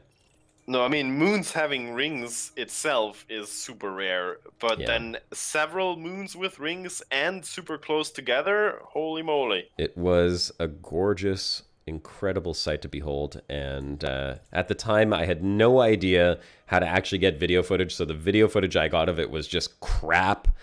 And this ring system is quite massive. It's got a lot of metals in it. And I don't know like where the footage is. If it's stored on a drive somewhere, it's mixed into such old footage. I might have even deleted it because I couldn't find it. But yeah, we can fly out to this one here and see if it has a nice view of this trinary. and then we'll get back to looking for space anomalies. All right, let's go take a look at a ye old gas giant floating in space just over here. It's close enough. Maybe that was during my LSD experimentation phase. You never know. Could have been. We do not condone the use of drugs on the broadcast. You know me. Love my LSD, man. Yeah. Far out. Yeah, we do not condone the use of drugs. This is a family show. What's that look like in the orrery? In the orrery? Oh, we'll take a look at the orrery as soon as we get over to these gas giants. I think that must be one of the worst words for a German to pronounce in English. Orrery? Orrery. Orrery. Why is that? You don't pronounce the R? Orrery? Orrery! Orrery! This is the orrery! Alright, here we go. I see a gas planet with rings. Oh, look, it's so nice. You can actually see the two of them. Okay, you know what? Maybe I'll go to the second one, since it looks like I'll be able to see this one in the distance, and then we'll have a ring planet with a ring planet in the background and a trinary behind all of that. That should be very cool. Gosh. Becky, look It's at like her so rings. Amazing. Isn't it, though? Isn't it? This one doesn't have any moons, but the other one did. It's okay. It's okay, Sinclair. I feel you. Please don't feel the people watching the YouTube channel, okay? We don't need any complaints. Great test. Just look. I'm only touching them in appropriate places, okay? Just look, don't touch. This is a very gray-looking world, though. Look at that. Extremely gray. The rings are gray. The planet is Do you gray. have a problem with that? I got no problems. No trouble with that. I was just talking. Oh, It's all good, man. just making sure. Oh no, you can't see the trinary because they're so close together. That's too bad. I would think that from 700 light seconds out you'd be able to see. Bzzzt. No, there's no zoom in. Sinclair says you do a better job than him at saying orrery. He gives up. How long have you been exploring, Josh? You must have so many discoveries to hand in. Well, I have been exploring for a very long time. I do have a lot of discoveries to hand in. Question is whether I'll actually ever hand them in. It's at least 2 years. At least 2 years. It must be coming up to 3 now, right? Yes, but with giant gaps in the actual exploration. Yeah, of course. Because but still, that's a fair share.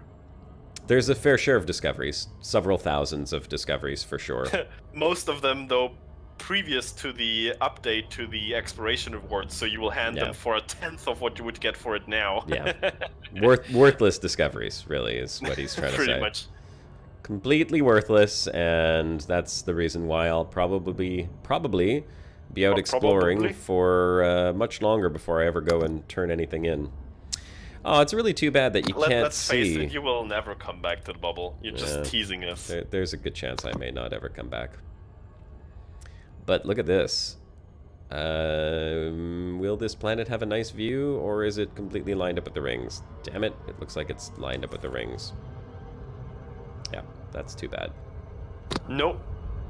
The new rewards are not retroactive, so whatever you scanned before those new prices will get you the old rewards when you hand them in. Alright, jumping to the next system. Let's go look for some more special anomalies.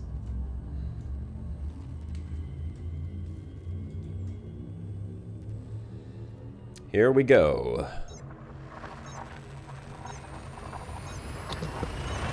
Sinclair asks, apart from Shibuya, have you ever bumped into another player whilst exploring? Well, yes, actually. I think once it was one of the bros happened to be nearby and they jumped in and I was like, huh? Oh, there's someone in the system, and I was a bit surprised because I certainly was not expecting it. Oh, why am I shooting probes at the star? Don't need to do that. I do not recall who it was.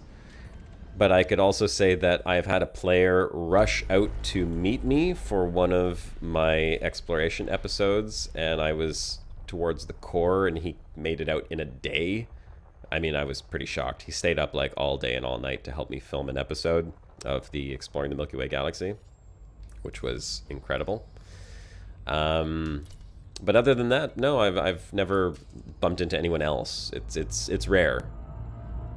It's certainly rare. Can you go to your modules and scroll all the way down? To my modules and scroll all the way down. Yeah. What do you want to see?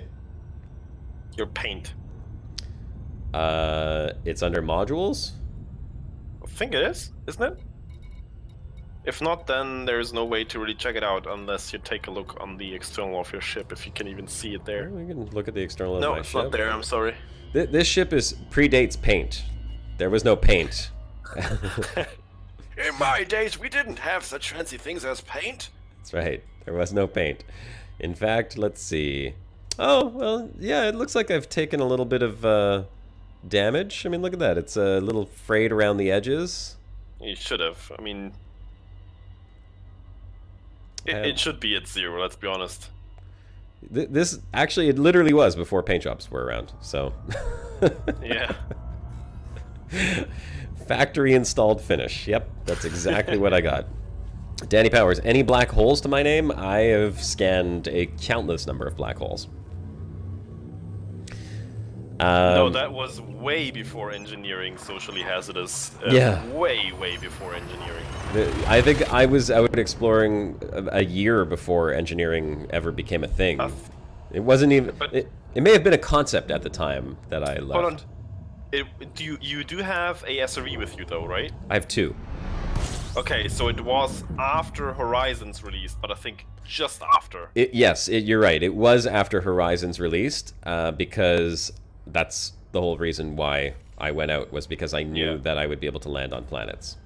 Yeah. In fact, when did Distant Worlds launch? In December/January of 2000. Oh, don't let me get this wrong. 15-16. I left a week before Distant Worlds. Hold on, was it a week? I left on December 24th of just before Distant Worlds. It was December 24th. It was the day before Christmas. I began my exploration. So 3 years ago, pretty much. 3 years ago. There you go. I remember that it was the day before Christmas, so that's all I remember. And I remember that ring planet system, which literally was, I don't know, 1 day into my exploration journey, so it was very close to the bubble. That ringed gas planet with ringed moons. It's just sitting there waiting for you, still undiscovered. Yep. I keep Probably hitting not. that button. Let's see. Come on, show us some special anomalies. Nothing. All right, next. I actually have a couple of planetary nebula to my name as well, if I ever get back and turn them in. But, I mean, chances are that I'll actually get to claim them as my own by the time I go back. I'm sure someone else will have found them and jump back to the bubble to put their names on it, which is unfortunate, because I found a couple of really nice ones. If you like it, then you should have put your name on it. Oh, God. Yep, I should have. Thanks for that, Grey Test. Thank you very much. You're welcome, anytime. Oh, sigh. Alright, let's keep going. Let's find some of these spatial anomalies. I hope we find one. I mean, we've been... To be fair, I don't think they're quite as common as you would think. I think that's still a rare thing to happen upon. Well, it should be. It should be, right. So I think your chances of finding one right now are probably rather slim. But hey, you never know. I'm okay with slim, as long as it happens once in a while. Okay, you know what? I did say I was going to check the Codex, which I have not done. So let's go ahead and check the Codex. Codex. Okay, discoveries. Galactic Center. My total discoveries. How do I find what other people have discovered? You have to go to the Knowledge regions, base? I think. So, oh, hold on. I The accidentally went regions, out. and there's going to be rumored and reported and discovered or something. Okay, galactic center. Oh.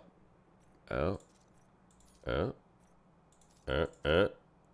Yeah, okay, so nobody's found anything in the galactic center. But don't I remember seeing something about the rumored things? Like, where do you get that information? Maybe that's somewhere else. It's still in the Codex somewhere, but I don't know where.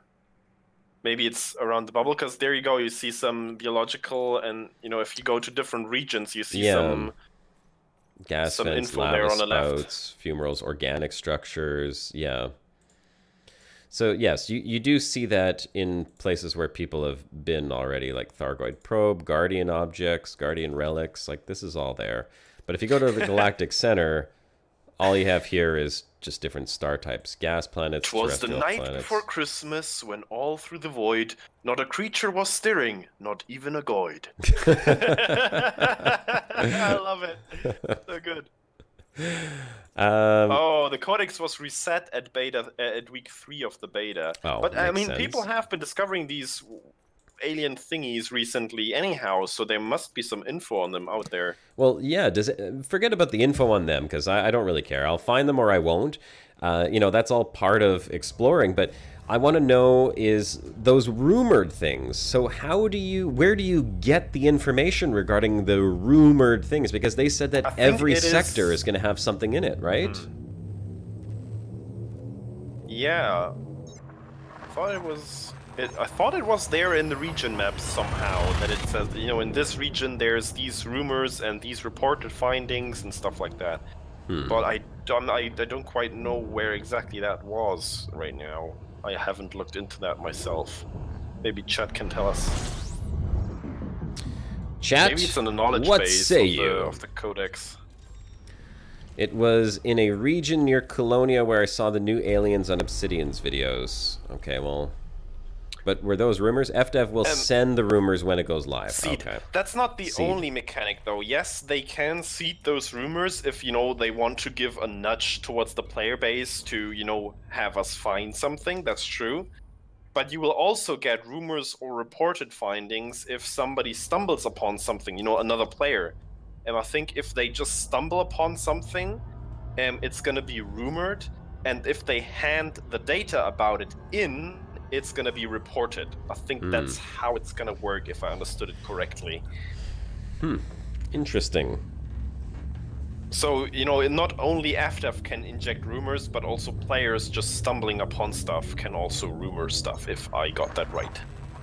Well, I honestly and truly hope that the anomalies are not just in and around the bubble or Colonia, and that they're going to be spread throughout all the regions. I mean, like, it doesn't make sense that they wouldn't be, right? But I don't see any reported in the Codex, at least not in the sectors that I looked at. Again, it was apparently reset, so there just might not be anything found there right now. But when did this beta go live, though? Today. Oh, it was today. The fourth iteration of the beta, yes, that was today. Right, because of the Thargoid incursions that they were showing off earlier. Exactly. Got it. Or hold on, was it today? I'm so confused. Maybe it was yesterday, but very recently. All right, I got a question for chat. We're coming up 10 minutes away from the 2-hour mark, which is usually where I would end the stream in order to make sure that it gets uploaded properly, but I don't have anything else to do, and I planned on doing a little bit more exploration, so would you like me to continue exploring for another hour? If so, say aye, and raise your hand. If not, say nay, and do not raise your hand. I'm afraid you will have to do that without me, though. The last hour I will have to leave you. Unacceptable. I know. Yes, No Man's Sky released. Oh, okay, no. Sorry, I thought they were saying play No Man's Sky. Like, no, it's okay. System scan complete. 2 bodies. Already scanned. Aye. Go longer. Go deeper. Okay, fine. All right. It's decided. Aye. That's all I'm seeing in chat. Ay ay ay! Ay ay! Okay. We'll go ahead and keep exploring then. We'll just jump and honk, trying to find some spatial anomalies for y'alls. So I didn't catch before. I saw that there was one person from Las Vegas. I don't remember. That was much earlier in the chat. How many people are celebrating Turkey Day in the U.S. right now? How many USers are there in chat, or who have come in and joined us for this exploration live stream while their families are eating turkey, and you've decided to join the Broadcast family for a little bit of Thanksgiving exploration? Here, Andrew? You're a turkey turkey person? Philip Hofer is a turkey guy today. Colorado Cajun is turkey. More splore, says B Dizzle. All right, more splore it is. Well, happy Turkey Day to all of you turkey eaters today. Ooh, we have 38 bodies in this system. Do we have any anomalies? What in the world is an avocado face pack? Gratis is lightweight. He needs to go put on an avocado face pack. I don't know. I thought that was like some kind of thing that women do to make their skin more beautiful. You know, like put avocado. Okay, I'll do it. If that makes I don't know if that's what it is. I don't know if that's what he was talking about. PA 3D printing's from PA. Well, I could have figured that out. PA 3D printing. Okay. But happy Thanksgiving to all of you guys. Happy Turkey Day. And thanks for spending your Turkey Day with us here. Flying around and exploring and hopefully finding some type of anomaly. Discovered Chumi. That's weird. Why did that just pop up? Discovered Chumi. Huh. Interesting. I don't know why that just popped up for no particular reason. He thinks you're purty, says Socially Hazardous. Oh, I do know. Oh, he's a purty boy, all right. You know, different gas giants. Okay, whatever. We're gonna just keep going. We're only gonna stop if we see like some Earth-likes or anomalies or something worth scanning for now, since I'm not getting any money from this since it's just a beta. Yeah, face mask. Yes, that's what it is. It is a face mask. Michigan, so almost Canada. Well, it depends on what part of Michigan you live in, Andrew. I mean, Michigan's a big state.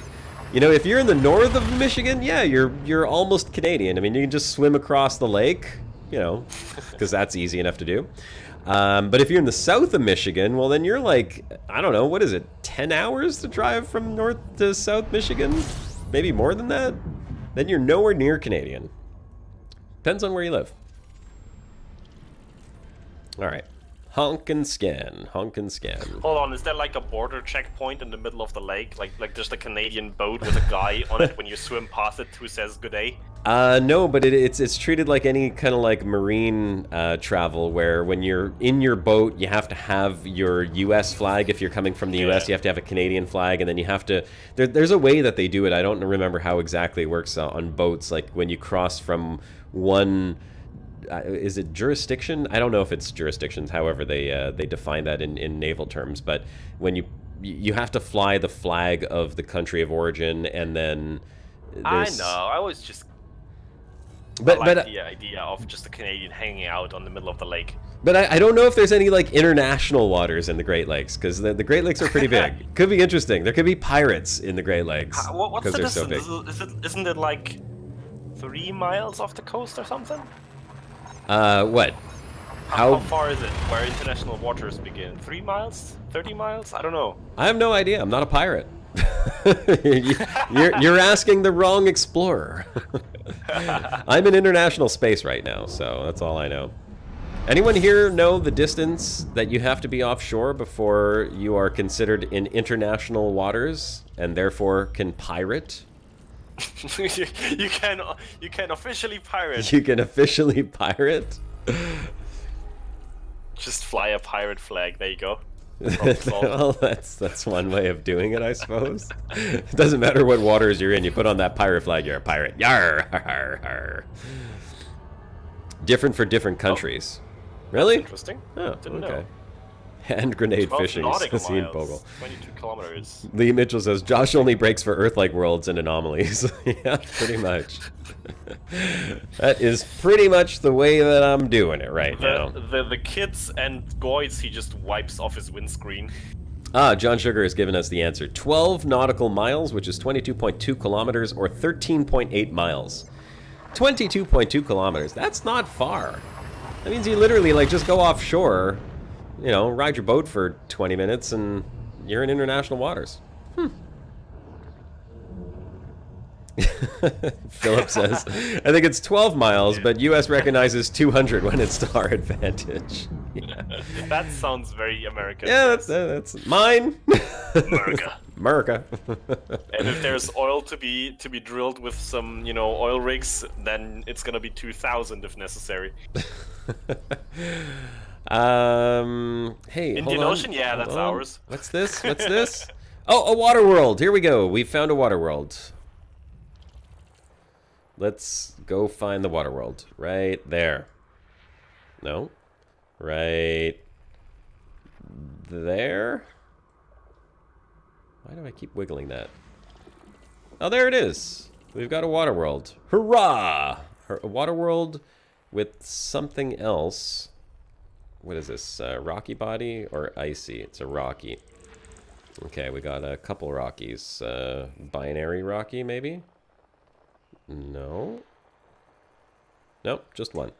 All right. Watch out for Kevin Costner. I always watch out for Kevin Costner.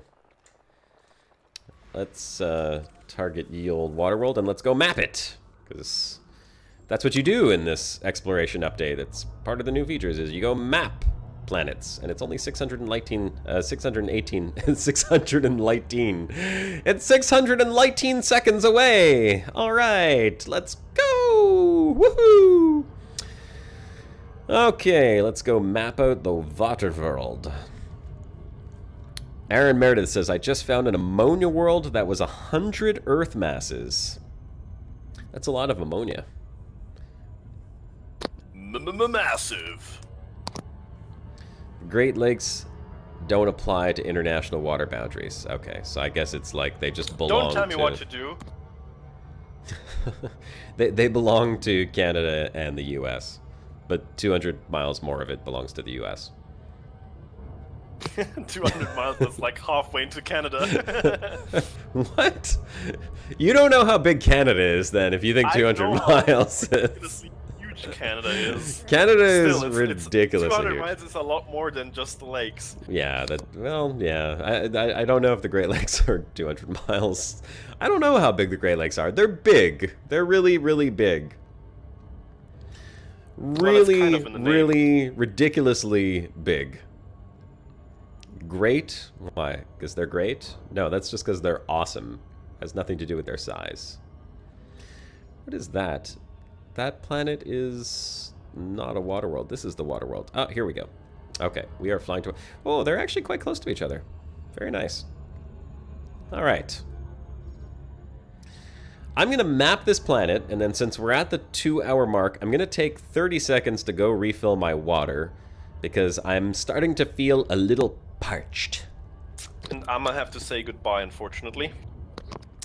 Why do you say goodbye, unfortunately? You usually just say goodbye and then leave. I'm out of here, boys. All right. Good riddance. Well, hold on. Entertain them for 30 more seconds while I go get my water, okay? About 350. Let's see if I can get this one in the 6 necessary probes. 1, 2, 3, and 4. There we go. 6 probes. There it is. Watch this. Bada bing, bada boom. Done and done. Efficiency rating 100%. That's how I like it, boy. Let's see. Did I get it? Bum bum bum bum bum. Oh yeah. For maximum dramatic effect next time, Josh, you will have to launch the backside probe first, then the 4 around the sides, and then last the one in front, so they all impact roughly around the same time. Oh, is that how I have to do it? That's how you have to do it. Don't tell me what to do. You're just doing it wrong. They do kind of look cool with that scan mode on there. I just kind of wanted to see with the little planet pop out from the back. There it is. There's its little binary partner right over there. It's weird though. Weird that it keeps that scan on it. I guess that's the mode I'm in, so. Alright, nice. A nice little water world. Okay, great test. Entertain these fine people for 30 seconds while I go refill my water, if you don't mind, please. And I will turn towards this fully scanned, efficient water world. Okay, I'll be right back. Entertain, entertain, entertain, entertain. Are you not entertained? No, yeah. Hi, guys. Why don't you use the occasion to smash that like button and give him some likes? We need Josh to stream more often. We really do. And he has some time now, so we better get on that. And unfortunately, I myself still do not have the bandwidth to stream again. I'm still working on that. Things are going very slow. I'm sorry. I will be back, though. You know it. Holy moly, 154 miles. So that is actually not far off. That's impressive. Like, that's quite some lake right there. Hey, Killicav.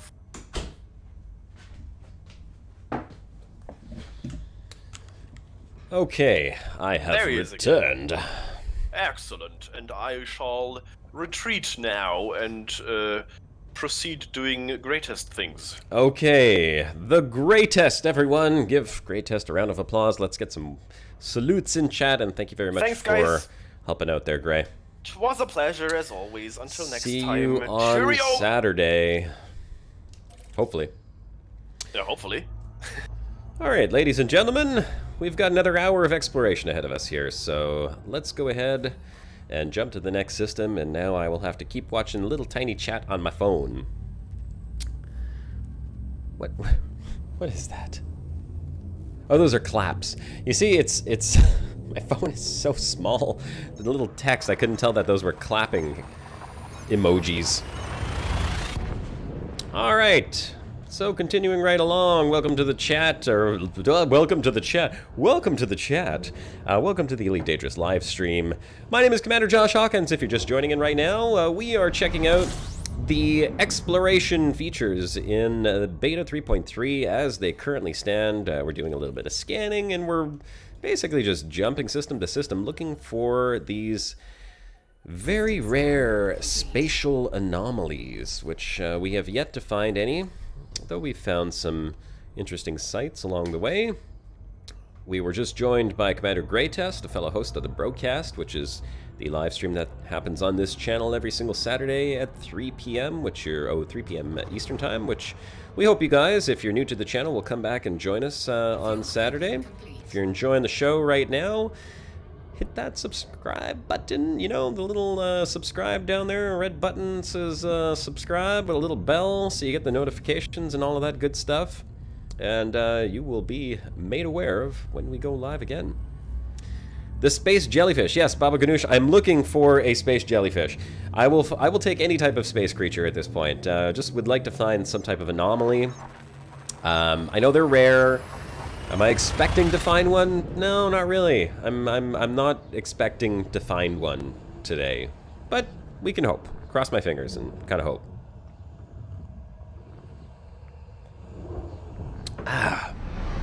Anyone in chat new to the channel, by the way? Please identify yourself immediately.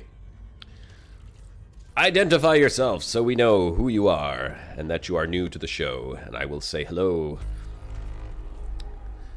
3 bodies. Only 1 body in here. It looks like it is a gas giant. Okay. You know what? Since it's just 1, let's go ahead and look for it. Maybe it's close. Is that it? Right over there? There it is. Distance, 1428 light seconds. 90 watching and only 37 likes? Oh my god! For shame! How dare you! Not enough likes! Please like right now. Likes don't do anything. I don't really care if you like it or not. I mean, honestly, I don't think likes have any relevance on video metrics on YouTube, so it's never really bothered me if people don't hit the like button. All right, jumping to the next one here. Oh, you know what? Is this a binary? That one's real far off, and that planet is far off as well. 39. Well, thanks for the 2 people who smashed that like button. Eel Prue. Oh, that's where the space jellyfish are, Jerome? Eel Prue. I've been in the Eel Prue sector when I was exploring previously. Josh, have you changed the oil on your ship? No. Oh, I did, not on my ship, but I changed the oil in my computer. My computer has recently had a full oil change. Thanks to you guys, of course.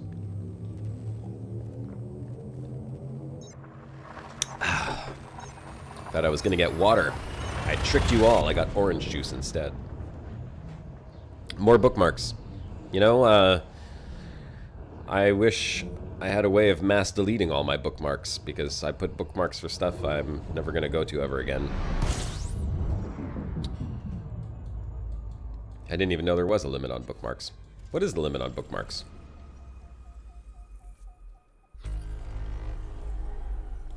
"42 likes. Now we're talking. Keep it up, ladies and gentlemen." Gas giants. Okay, come on. Spatial anomalies. Nothing. Keep it going. Keep it going.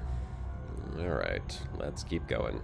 100? 100 bookmarks? Wow. Fuel scooping complete. Yeah, you're right. There should be more bookmarks. I agree. 100%. 100 seems like a very low number for bookmarks in a galaxy this big. Especially if you're out exploring and you want to, you know, really bookmark the cool places. I mean, I could tell you I've seen more than 100 cool places. Easily. Oh, look at the likes. Just keep going up. Alright. Create yourself a squadron and use the shared bookmark feature. Oh, there you go. That's cool. It doesn't help solo explorers, though. And I don't know if you can create a squadron just for yourself. Can you? Can you create a squadron just for yourself? That'd be kind of cool. The solo squadron. Solo squad. One-man squad. Alright. Let's honk. Look for anomalies. I hope this is, in fact, the right way to find anomalies. I was told earlier in the stream that all you have to do is honk and then look in your navigation panel over here. So far, we haven't found anything. What do we got? Just a high metal content planet. Well, since there's just one, we'll go ahead and scan it. Where are you? Where are you? Interesting.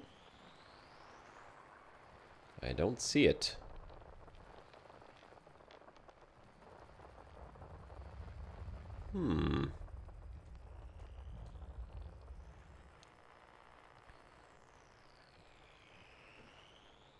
Odd. And what in the hell is that? That must be a... I'm gonna have to see what that is. Whatever it is, it pulses. Maybe it's a planetary nebula or something over there. Okay, where is this one planet? It doesn't seem to be around the orbital plane. Is it behind the star?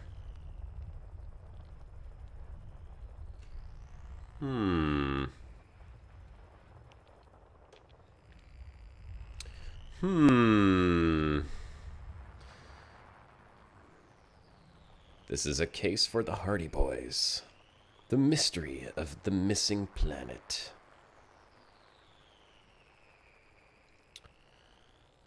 Check the 2 stars. Okay, I'll check the 2 stars, but usually it would glow around them, right? Like,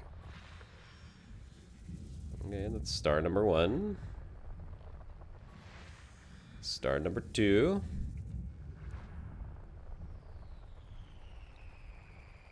Nope. Nothing. There's a planet here somewhere. And I'm not even getting, like, the little arrows on the blue thing in the middle, the target thing. Oh, here it is. There we go. System scan complete. That was a very big waste of time. Not gonna lie. Big waste of time. Okay, whoop-de-doo. All for one little planet. They do not always show up on the orbital lines, which is the way that they say that they do, but they don't. They don't, it's a lie. Don't believe it. The cake is a lie. Alright, let's keep going. A one-man squad sort of defeats the purpose of squads. Yes, I agree, Lee Mitchell. It certainly does. Aaron, I only use bookmarks for Earth-likes, ammonia worlds, terraformable water worlds, first time discovered black holes, and neutron stars. Oh, that's a good reason, but I mean, like, you're gonna come across so many black holes and neutron stars. I mean, oh man. If you go out exploring, as long as I have 100 neutron stars, you can get that in a couple hours, really.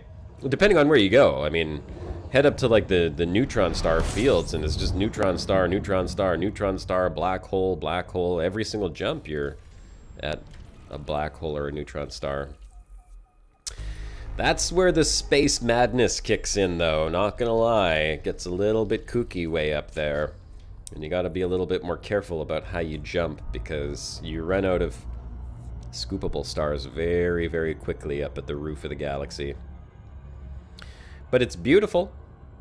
It's peaceful. Fuel scooping complete. Even though it's a little dangerous.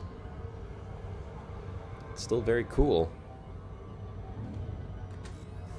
Alright, next one. Still no spatial anomalies. Nothing yet. Raxla is a lie? Yeah, well, it's supposed to be out there though, right? Maybe someone will find it one day.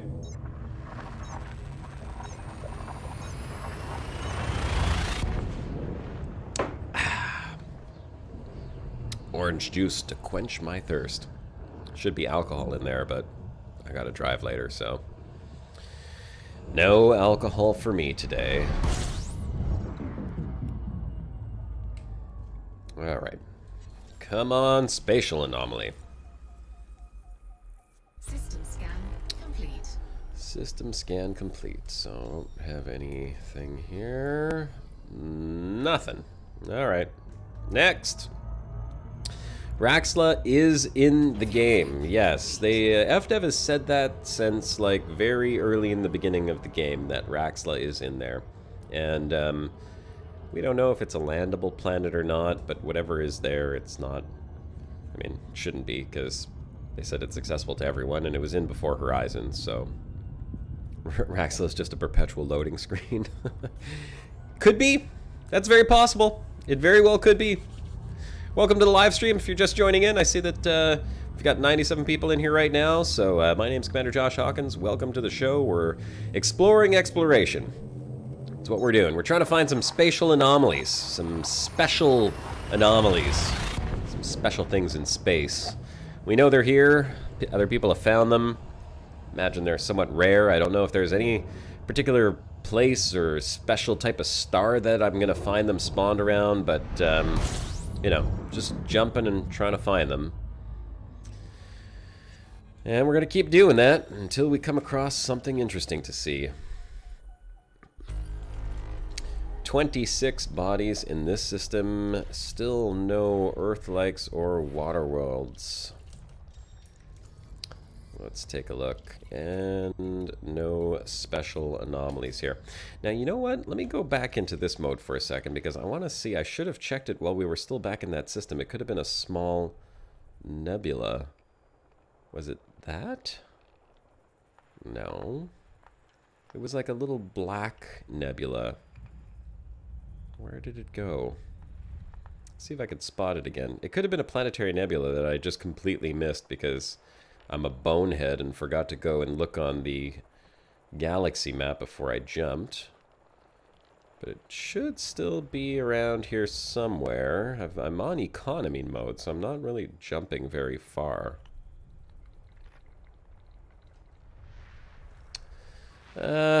You know what? Let's go back. Let's go to the galaxy map and see if maybe there is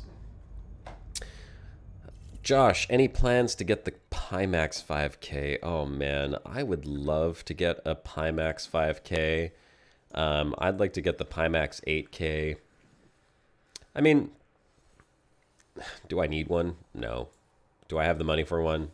No. Would I use it? Yeah, I would use it. I mean, especially for Elite Dangerous. But, you know, it's just one of those things. I'm going to wait and see what the next generation of Oculuses are like.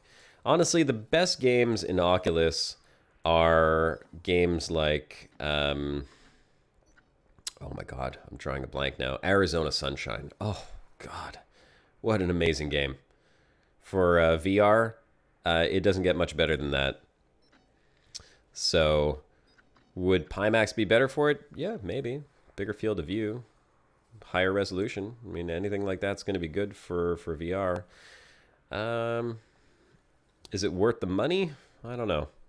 I don't think that they're easy to get right now either. I think that they're like backlogged on their orders or something. Last I checked, at least, they weren't readily available. Okay, I'm not seeing any planetary nebula, although I could be missing it.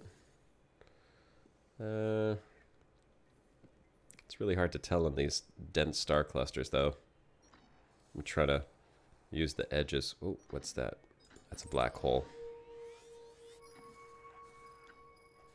I'm still flying towards a black hole, so I'll just keep on my current course. Head on out that way. The 5K is said to be better than the 8K. Clear without the upscaling. Oh, that's interesting. Well, let's not overheat. Okay, that's enough. I've done plenty of damage to my ship from overheating myself in stars, coronas. Don't need to do that.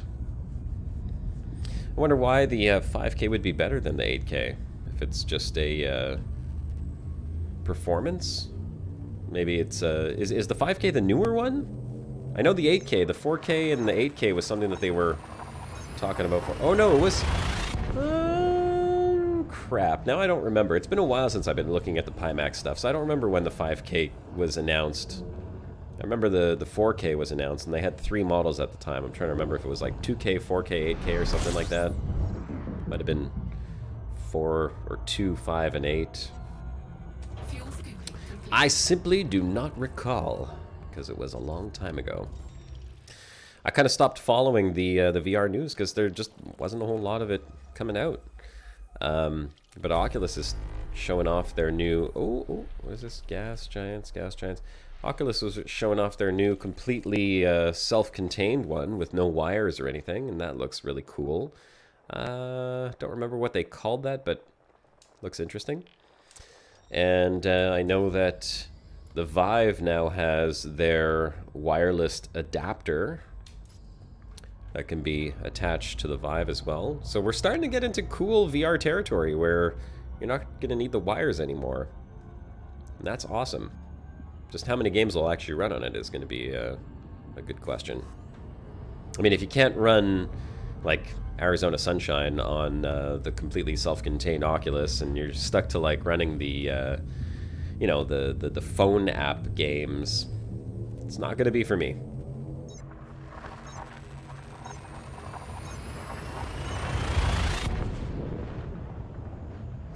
John says, GPUs aren't really powerful enough to drive VR resolutions above Oculus and Vive at the required refresh rates. Yeah. If it can run Elite, you're happy? Yeah, that's... I would be happy too. It's one of the few games I actually do enjoy very much in VR. Elite Dangerous is absolutely gorgeous, just because all of a sudden you're in the cockpit. I mean, it doesn't look like this, like looking at it on a little 2D screen. It's very, very cool to experience Elite in VR, and if you have Elite and you are thinking about picking up a VR headset, if it's your primary game and you plan to spend a considerable amount of time playing Elite, I highly recommend VR for Elite Dangerous. And you can buy the Oculus. I mean, that's my personal opinion. I would go with the Oculus just because the Vive is, well, it's a little bit more geared for room scale, even though the Oculus does a great job with room scale as well. The Oculus is light. It's really light. It's really comfortable. And yeah, I've enjoyed it very much. It's sitting right beside me, hanging on the side of my desk over there.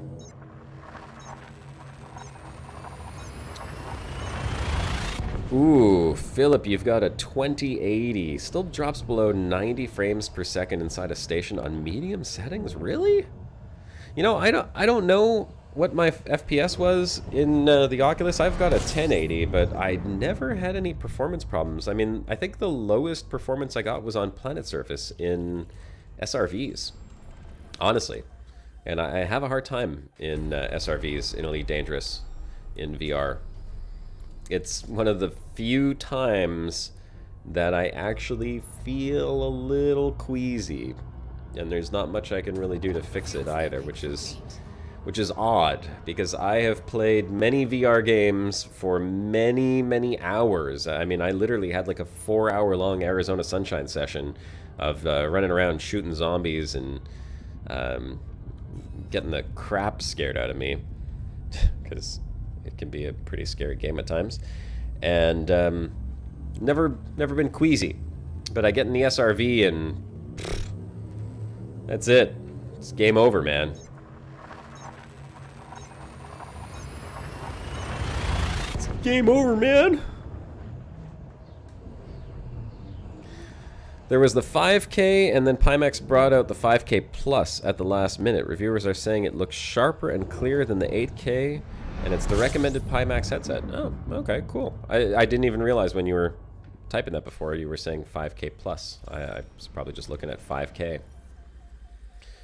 So I'm assuming it's a higher resolution. Oh, we got an Earth-like. Ooh. We have multiple Earth-likes. Ooh, I like it. Multiple Earth-likes? Is that possible? How come I can't target this one? Oh. Well, there must be another Earth-like, because... Yep. No, that's not Earth-like. What is that? Oh, it's a ringed ice world. But there is another Earth-like somewhere.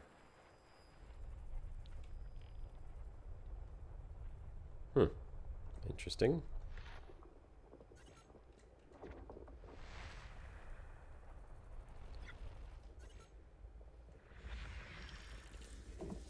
Let's see if we can find this other Earth-like.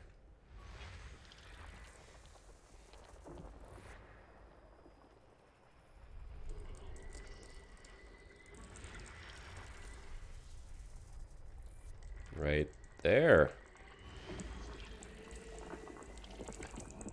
That's not an Earth-like, that's a rocky ice world. What the shit? Okay, call me crazy, but I swear that was on the Earth-like part of the sensor right over there. Are you telling me that Earth-likes and ice worlds are literally just a fraction of one of these little things apart from each other? No way. That was a bug. System scan complete. Yeah, system scan complete. Whatever. Let's go map that Earth-like. Total bug. Nick Hobbs, it's so good to see you live. I've watched a lot of your videos, but never seen you live. I used to love your narration on your videos from ages ago. Thanks. Hey, thanks, Nick. Appreciate that. And yeah, it's great to have you on one of the live streams. Welcome. The narration videos? Are you talking about the Exploring the Milky Way Galaxy series, or are you talking about more like my my news videos where I was given the news from Elite Dangerous and patch notes and updates and stuff?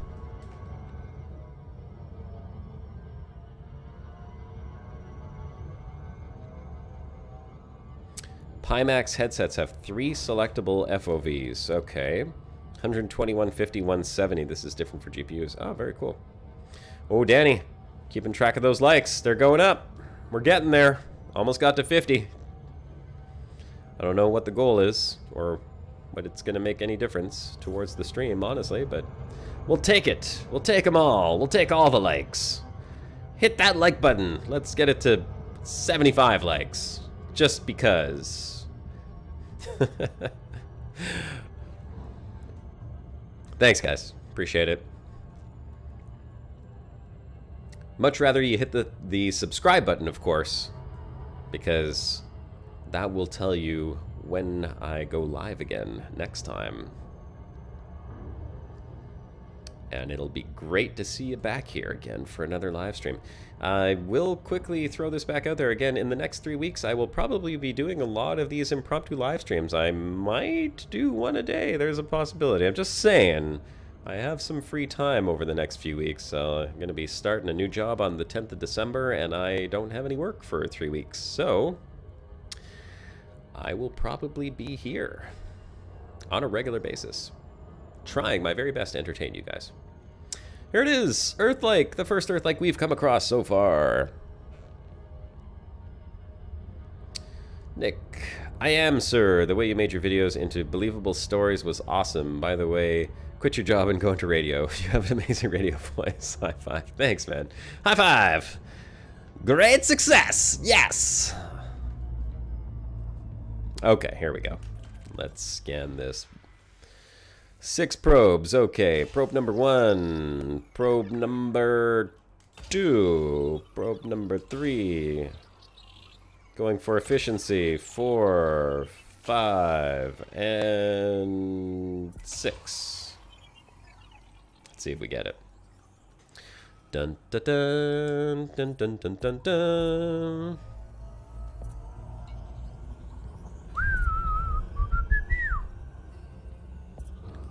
Do we get an efficiency bonus for 6 probes? Come on. Surface scan. Oh yeah, 100% efficiency. All right, moving right along. Hey Jeff, how's it going? Welcome to the live stream.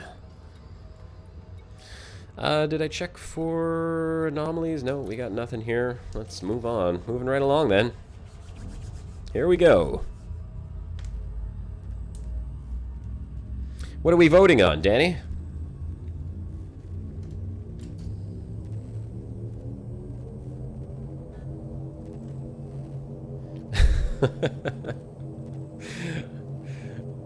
All right, let's vote on that.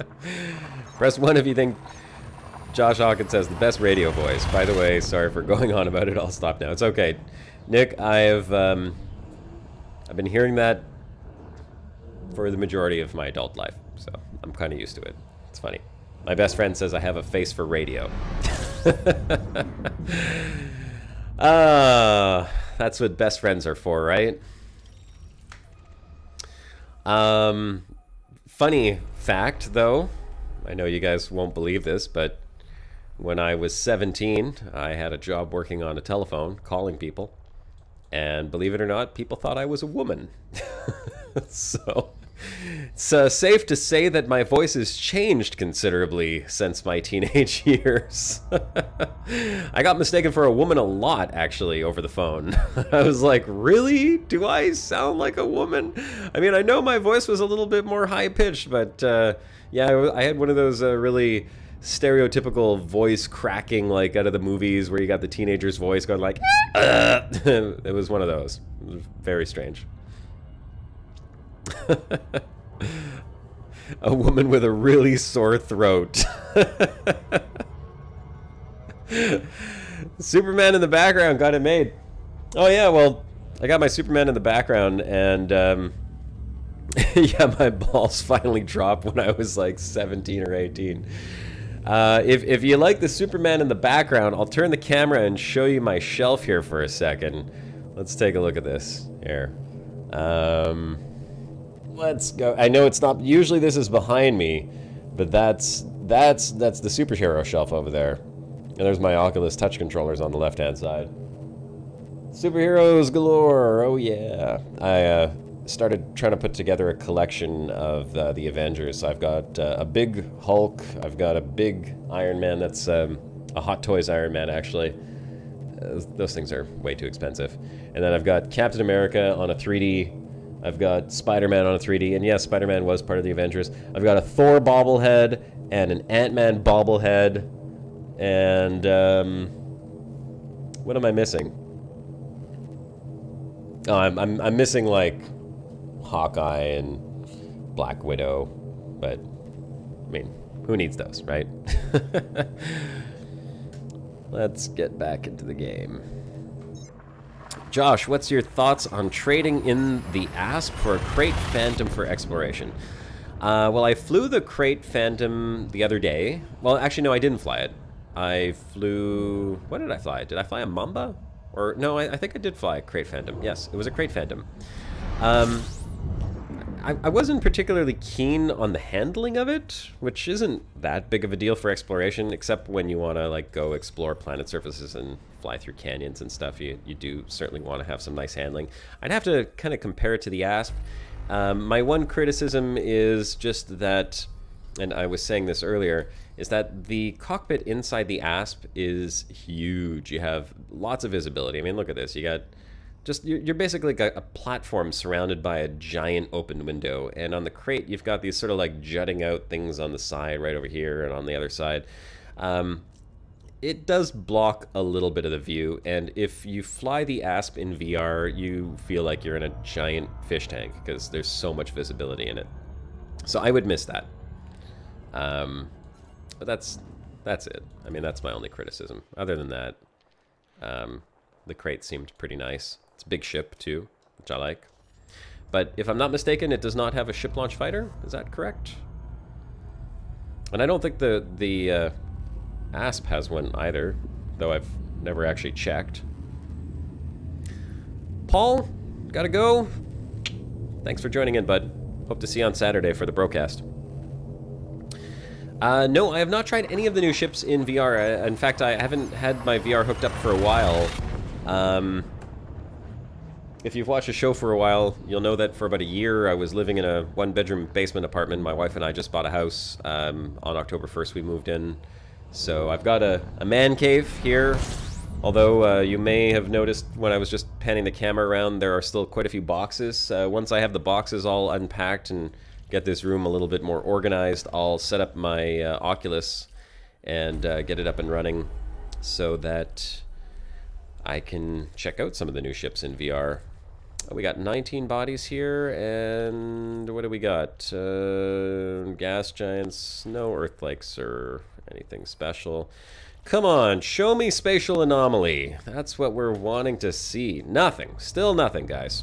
Another half an hour down and still no spatial anomalies. We're 2.5 hours in, have not come across any yet. Here's hoping, cross your fingers, ladies and gentlemen.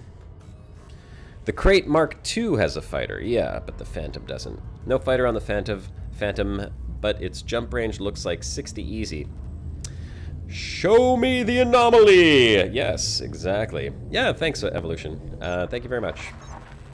My wife and I worked very, very hard trying to save up just enough to put a down payment on the house and stop having to pay rent to someone else. I mean, now we pay a mortgage. It's our money, technically, even though it goes to the bank, and the bank owns the house until it's paid off. So maybe 25 years from now, I could say that I own the house. But in the time being, it does feel nice knowing that my money's not going to someone else's pocket, technically, kind of, sort of, right? And it's a small house, so we're pretty happy. Just a cute little house, easy to maintain and keep clean. What do we got here? We got, these are icy bodies. What's this? Oh, there's an Earth-like. Or, no, it's a rocky ice. Yeah, that's it. It's so close. Yeah, it is. Okay, now I see it. The rocky ice and the Earth-likes are so damn close to each other. So this is a rocky ice then. Yep. Rocky ice, okay. What about anomalous? Any anomalous? Nope, we got no anomalous. Alright, moving right along. Nick Hobbs. Anyway, everyone, nice to meet you all, but I gotta go. Thanks, Josh. Keep building your community. Bye, buddy. Hey, Nick, thanks for joining in, man, and nice to have you on a live stream. Till next time. See you on Saturday, hopefully. Spatial anomaly or notable stellar phenomena, Mursak? I don't know. One or the other. I'll take either. Or I'll take something else entirely that's just not the normal stuff that we see.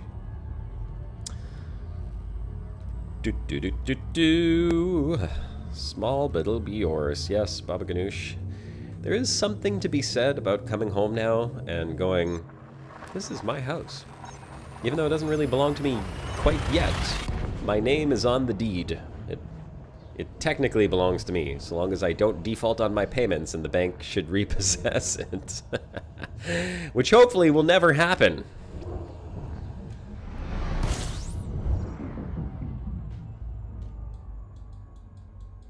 Scan. Alright, let's see what we got here.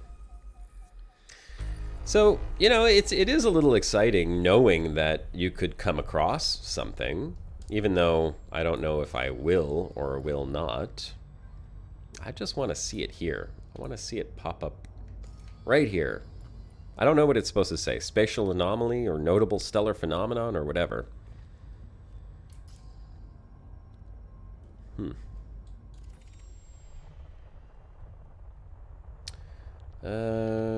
Rocky ice, gas giants, and a bunch of other garbage. Alright, moving right along. You know, I could also be missing, like, alien things. We don't know if I could possibly come across, like, you know, alien ruins on a planet way out here by the core. That would be kind of cool. But then you gotta go and scan the surface of the planets doing that. If anyone watched our exploration live stream, we were doing multi-crew exploration, and I gotta tell you, that is super cool. Very, very neat having another pilot sitting in there launching probes while you're flying around the planet, because it speeds the whole process up, and you can have one person, you can have multiple people using the FSS, which is also very cool. Do I know how long back our Codex will go? I was disappointed in the beta, but apparently there will be more when it's released. No, I don't. I have no idea how far back it's gonna go. I hope it goes back far enough that everyone gets like some credit for things that they've discovered, but I have no clue. As many of you who've watched this show before will know, I am somewhat clueless when it comes to new things. I'm usually told how it is by one of the other hosts.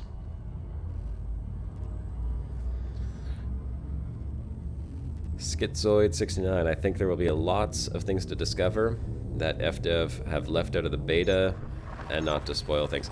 Yeah, you know, that is very possible. I thought about that as well, which is one of the reasons why I've been a little hesitant in doing, you know, exploration live streams, because, I mean, who knows? Maybe the stuff just isn't in the game yet. Maybe they only put a couple of things in there because they wanted like 1 or 2 things to be found so people would go, ooh, ah, and get back into exploration. And I really hope that it's more than just, you know, 1 or 2 things. I hope that there's like 100 or more of the cool spatial anomalies in here, you know? Like, it would really suck if all they have is like some floating jellyfish, some little spiky things, and then like, you know, a Thargoid relic, and that's it, you know, or lightning in space, whatever they have. I haven't seen any of them, other than just like 1 or 2 quick screenshot glances, but I'm really hoping that they put in tons of stuff, like tons of cool things to find. Hoping.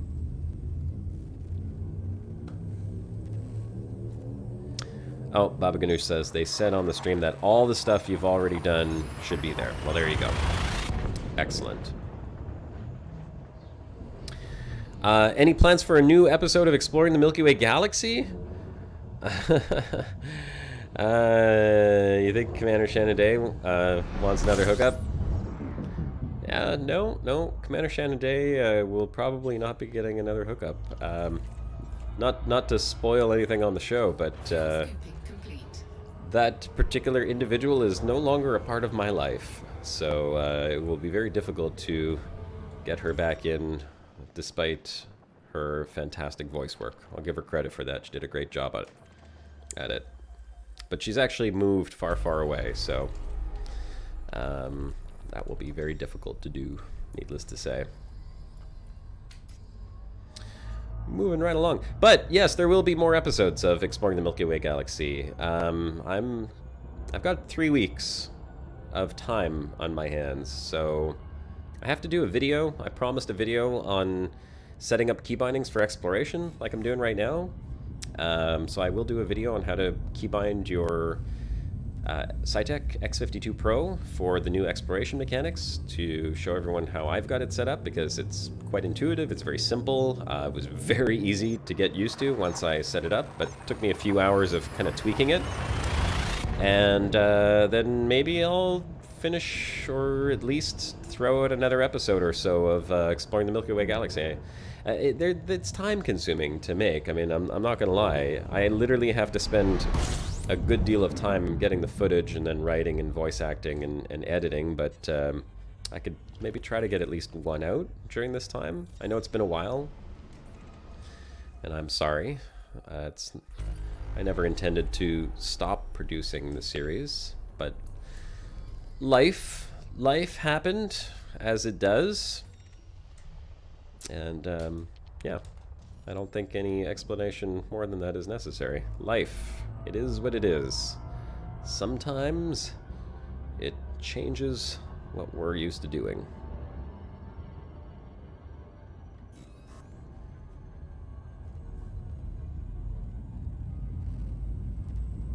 Life finds a way. Yes, yes it does. No Man's Sky? What, you want some No Man's Sky streams? Is what you're saying, Danny? Rather than Elite Dangerous? I'm surprised. Starlost, good evening. Thank you very much. Time to stuff your face. Hopefully with some delicious turkey. See you on Saturday for the broadcast, Starlost. Take it easy. You know what? If Turgeon and the gang is up for some No Man's Sky, I'm always down for No Man's Sky. No Man's Sky's fun. It certainly did get a lot more fun once they added in the multiplayer, but I don't know. We'll probably do No Man's Sky again. It's certainly not off the table. I also saw that Astroneer was... Whoop. Fall off my chair. I also saw Astroneer's been doing some updates with their new Surface 2.0. They have a test planet out now. I haven't checked out any of the updates on Astroneer in quite a while, so I know there's a lot of new stuff there. And that's a fun game too. Let's see if I can maybe get a little bit of Astroneer gameplay. But over the next few weeks, if I am going to be streaming regularly, I'm probably going to stick to Elite Dangerous. I might throw in a random stream of something else during the week. I've been dying to check out the base building in DayZ, because DayZ was a huge part of my life for many, many years, before Elite Dangerous, as a matter of fact. So I've been really excited to check out what they've done, because they've gone to beta now, and they've got base building in there. But we'll see. Oh, we got a water world. All right. Could it be? No. Let's see if we can find this water world. Whoa. Ooh. A lot of rocky ices and stuff and things. Could this be the water world right over there? There she is. Oh, only 151 light seconds. Beautiful. Let's go there. Oops. Guess I could have tagged it. Would make sense. Alright, let's go. See, the only thing with the beta is, like, I'm not sure why I'm mapping the surface of these things. Actually, there's no point in mapping the surface of it. It's not like I'm going to get any money from it, so... Let's move along. We're looking for anomalies. That's what we're trying to do. Anomalies! Here we come. Come on, anomalies. Do-do-do-do-do. Oh, yeah. Buzzstar, I have not written off the series, I promise. And I'm sorry, it's been a long time since I've actually expanded on the series. Like I was saying, life. But thank you, I appreciate that. And I do hope sometime in the future to continue the series. Oh, we finally made it to my destination, the black hole. Here we are. Oh my gosh, I kind of forgot that I was flying towards this thing. Let's go ahead and scan the system and see if there's anything here. 6 bodies. Okay, what have we got? A gas giant. And some rocky and some ices. Well, let's see. A-belt cluster. Gas giant. What else we got? Another gas giant? Binary gas giants? Yep. Must be some moons here. No moons. Interesting. Okay. That's odd. I'll have to take a look at that one and see how close they are. They don't look that close, though. Is this some Rockies?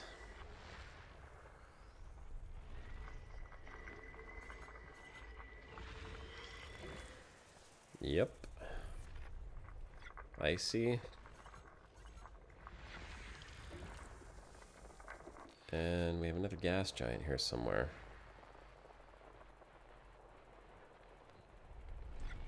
There it is. System scan complete. System scan complete. Okay, come on. No anomalies? No anomalies. Alright, whatever.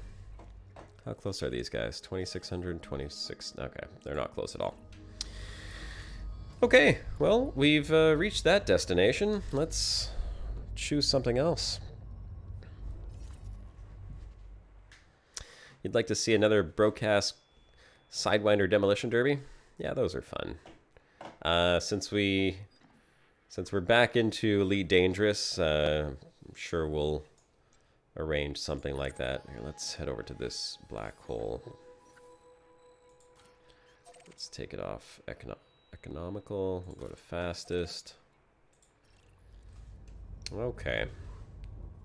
Yeah, it's been a while since we've arranged any events in Elite Dangerous. So we do owe you guys a couple of events, something fun. It's just it's hard to actually get everyone in the instance, and that was one of the things that was really frustrating me and why I kind of stopped doing them as well. You know, spending an hour trying to get everyone into an instance to do something, and then, you know, some of the people are invisible and some people can't even get into the instance, and then, you know, I would die or get blown up by accident, and then I can't get back into the instance to film it. It's a real pain in the butt. Maybe the Squadrons update will allow us to be a little bit more efficient at doing that. That's kind of one of the reasons why I'm looking forward to Squadrons. I'm hoping that it will actually allow you to be in the same instance much easier. But that's left to be said. We have not tested Squadrons yet. Okay, nothing here. Let's go around to the other side and jump to the black hole.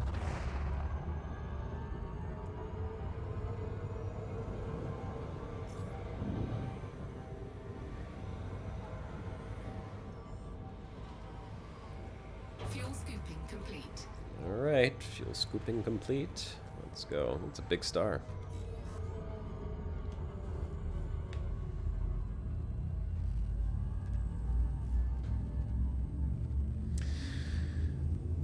Well, I'm going to stream for another 10 minutes or so here. But we're learning something about exploration while we're doing this.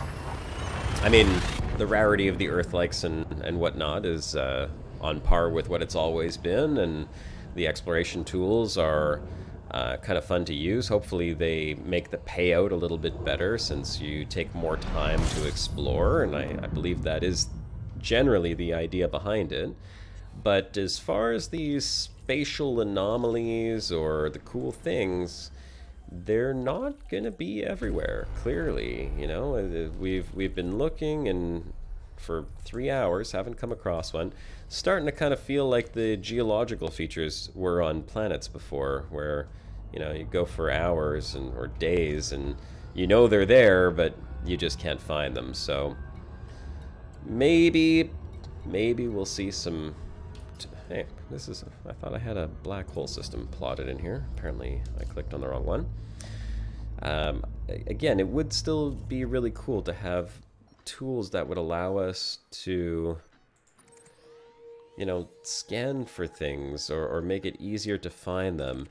In a similar way that we're using these FSS to scan for planets, it'd be really cool if you could do something like that for scanning for spatial anomalies in deep space or in other systems, like all these stars that are on the screen. If I could use a tool that would let me kind of like, you know, scan through them, and maybe it would be like a multi-jump thing. If you were able to detect something that's you know, a few hundred light years away, you could scan across the sky and see like a fuzzy patch and know it's kind of like in that general direction, and then have to jump to a star over there and then scan the sky again and, you know, lead you along a breadcrumb trail before you actually got there. So it's not like you just scan and find it immediately and then you're there, but you actually have to work for it. I'd love to see that. That's the type of stuff that I want to see in terms of exploration tools, and I hope that they continue doing what they're doing right now, which is, you know, expanding on exploration and giving us more gameplay mechanics for it. What do we got? 7 bodies, 5 of 7 already detected. Come on, spatial anomaly. No, just stars. Okay, so still nothing cool yet. T-Tori star. Okay. Updated the Codex. My chat closed.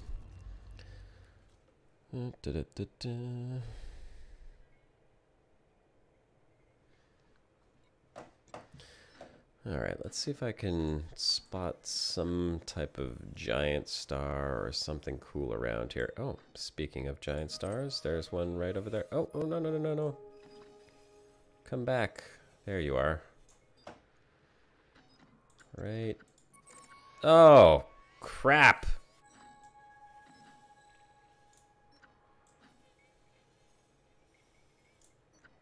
Oh, where did you go?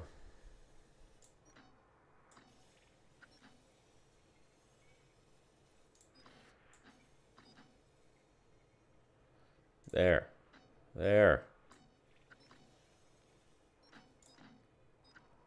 Oh, God, this galaxy map sometimes, I swear. Okay, did I get it? Yes, I did. Alright, let's go to you. Whoa! That's what happens when you forget there's a black hole in front of you, because you can't see it because it's black. Or, not black, but like invisible. Oh, okay. Whew. Morning, Commander Malik. For a second there, I didn't know what happened. That was just me flying past a black hole that was directly in front of my ship. Star madness. Yes. Star madness happens when you're trying to find something on the galactic map in the core of the galaxy where there's stars everywhere. But I think it was one jump to that giant star, so maybe we'll see something cool there. There it is. Giant star dead ahead. Alright, what do we got here?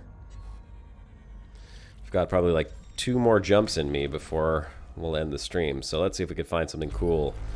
17 bodies! And mostly high metal and all of that stuff. See, the only thing that sucks about this is you can't quickly identify if something is close or not, which is unfortunate. Well, we know that's not close. That's definitely not close. What do we got? What do we got? Distance 1300. This distance 801. This distance is 600. We got more over here, right? Shinies, shinies. 2000. 1400. Too bad we can't sort by distance. 715. No.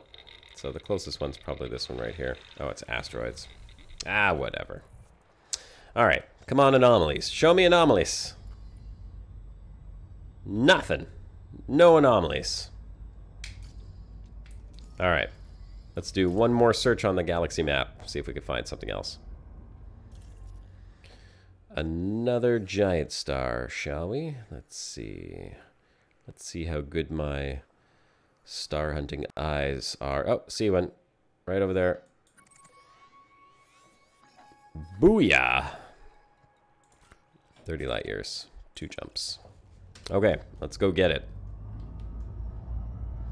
Let's go! Man, I can tell you how many hours I spent staring at that galaxy map trying to find stellar remnants. Little planetary nebulas. Oh, talk about star madness. Just scrolling through the galaxy map trying to find planetary nebulas is like a task and a half. I only found 3 while I've been exploring for the past 3 years. But I don't know if there's a system that I just don't know how to use it properly or how to find them, but you know, I just got them from randomly scrolling through the galaxy map and then spotting them as you come close.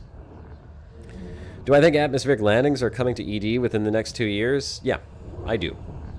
In fact, I think one of the reasons why they held off on putting in the new icy planet surfaces, this is just my thoughts, is that I think they wanted to hold off on that because they feel that there's enough features to put in right now that would justify them releasing it as is and not putting in the new icy body surfaces, and that's going to be part of the next update, and they will release the icy body surfaces for free and surfaces, and then the atmospheric landings will be like, oh, there we go. Don't lose that 1%.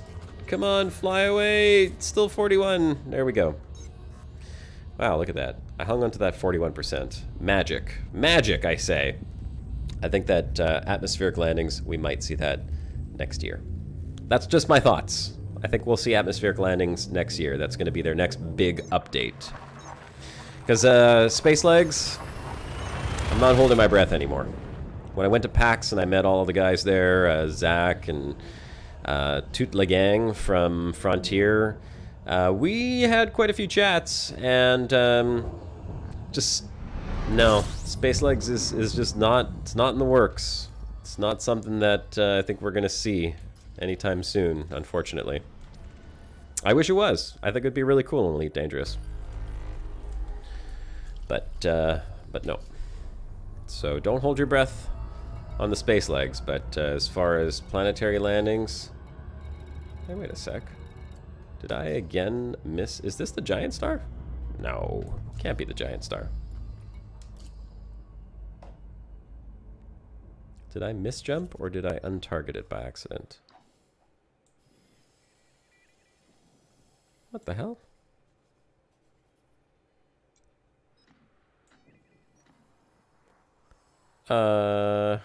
Could someone explain to me what happened to the giant star that I had targeted here? I swear it was a giant star when I clicked on it before. And yet it is not a giant star anymore. Okay, well, interesting.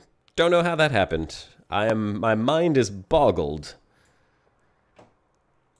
But I'm not going to try and figure it out.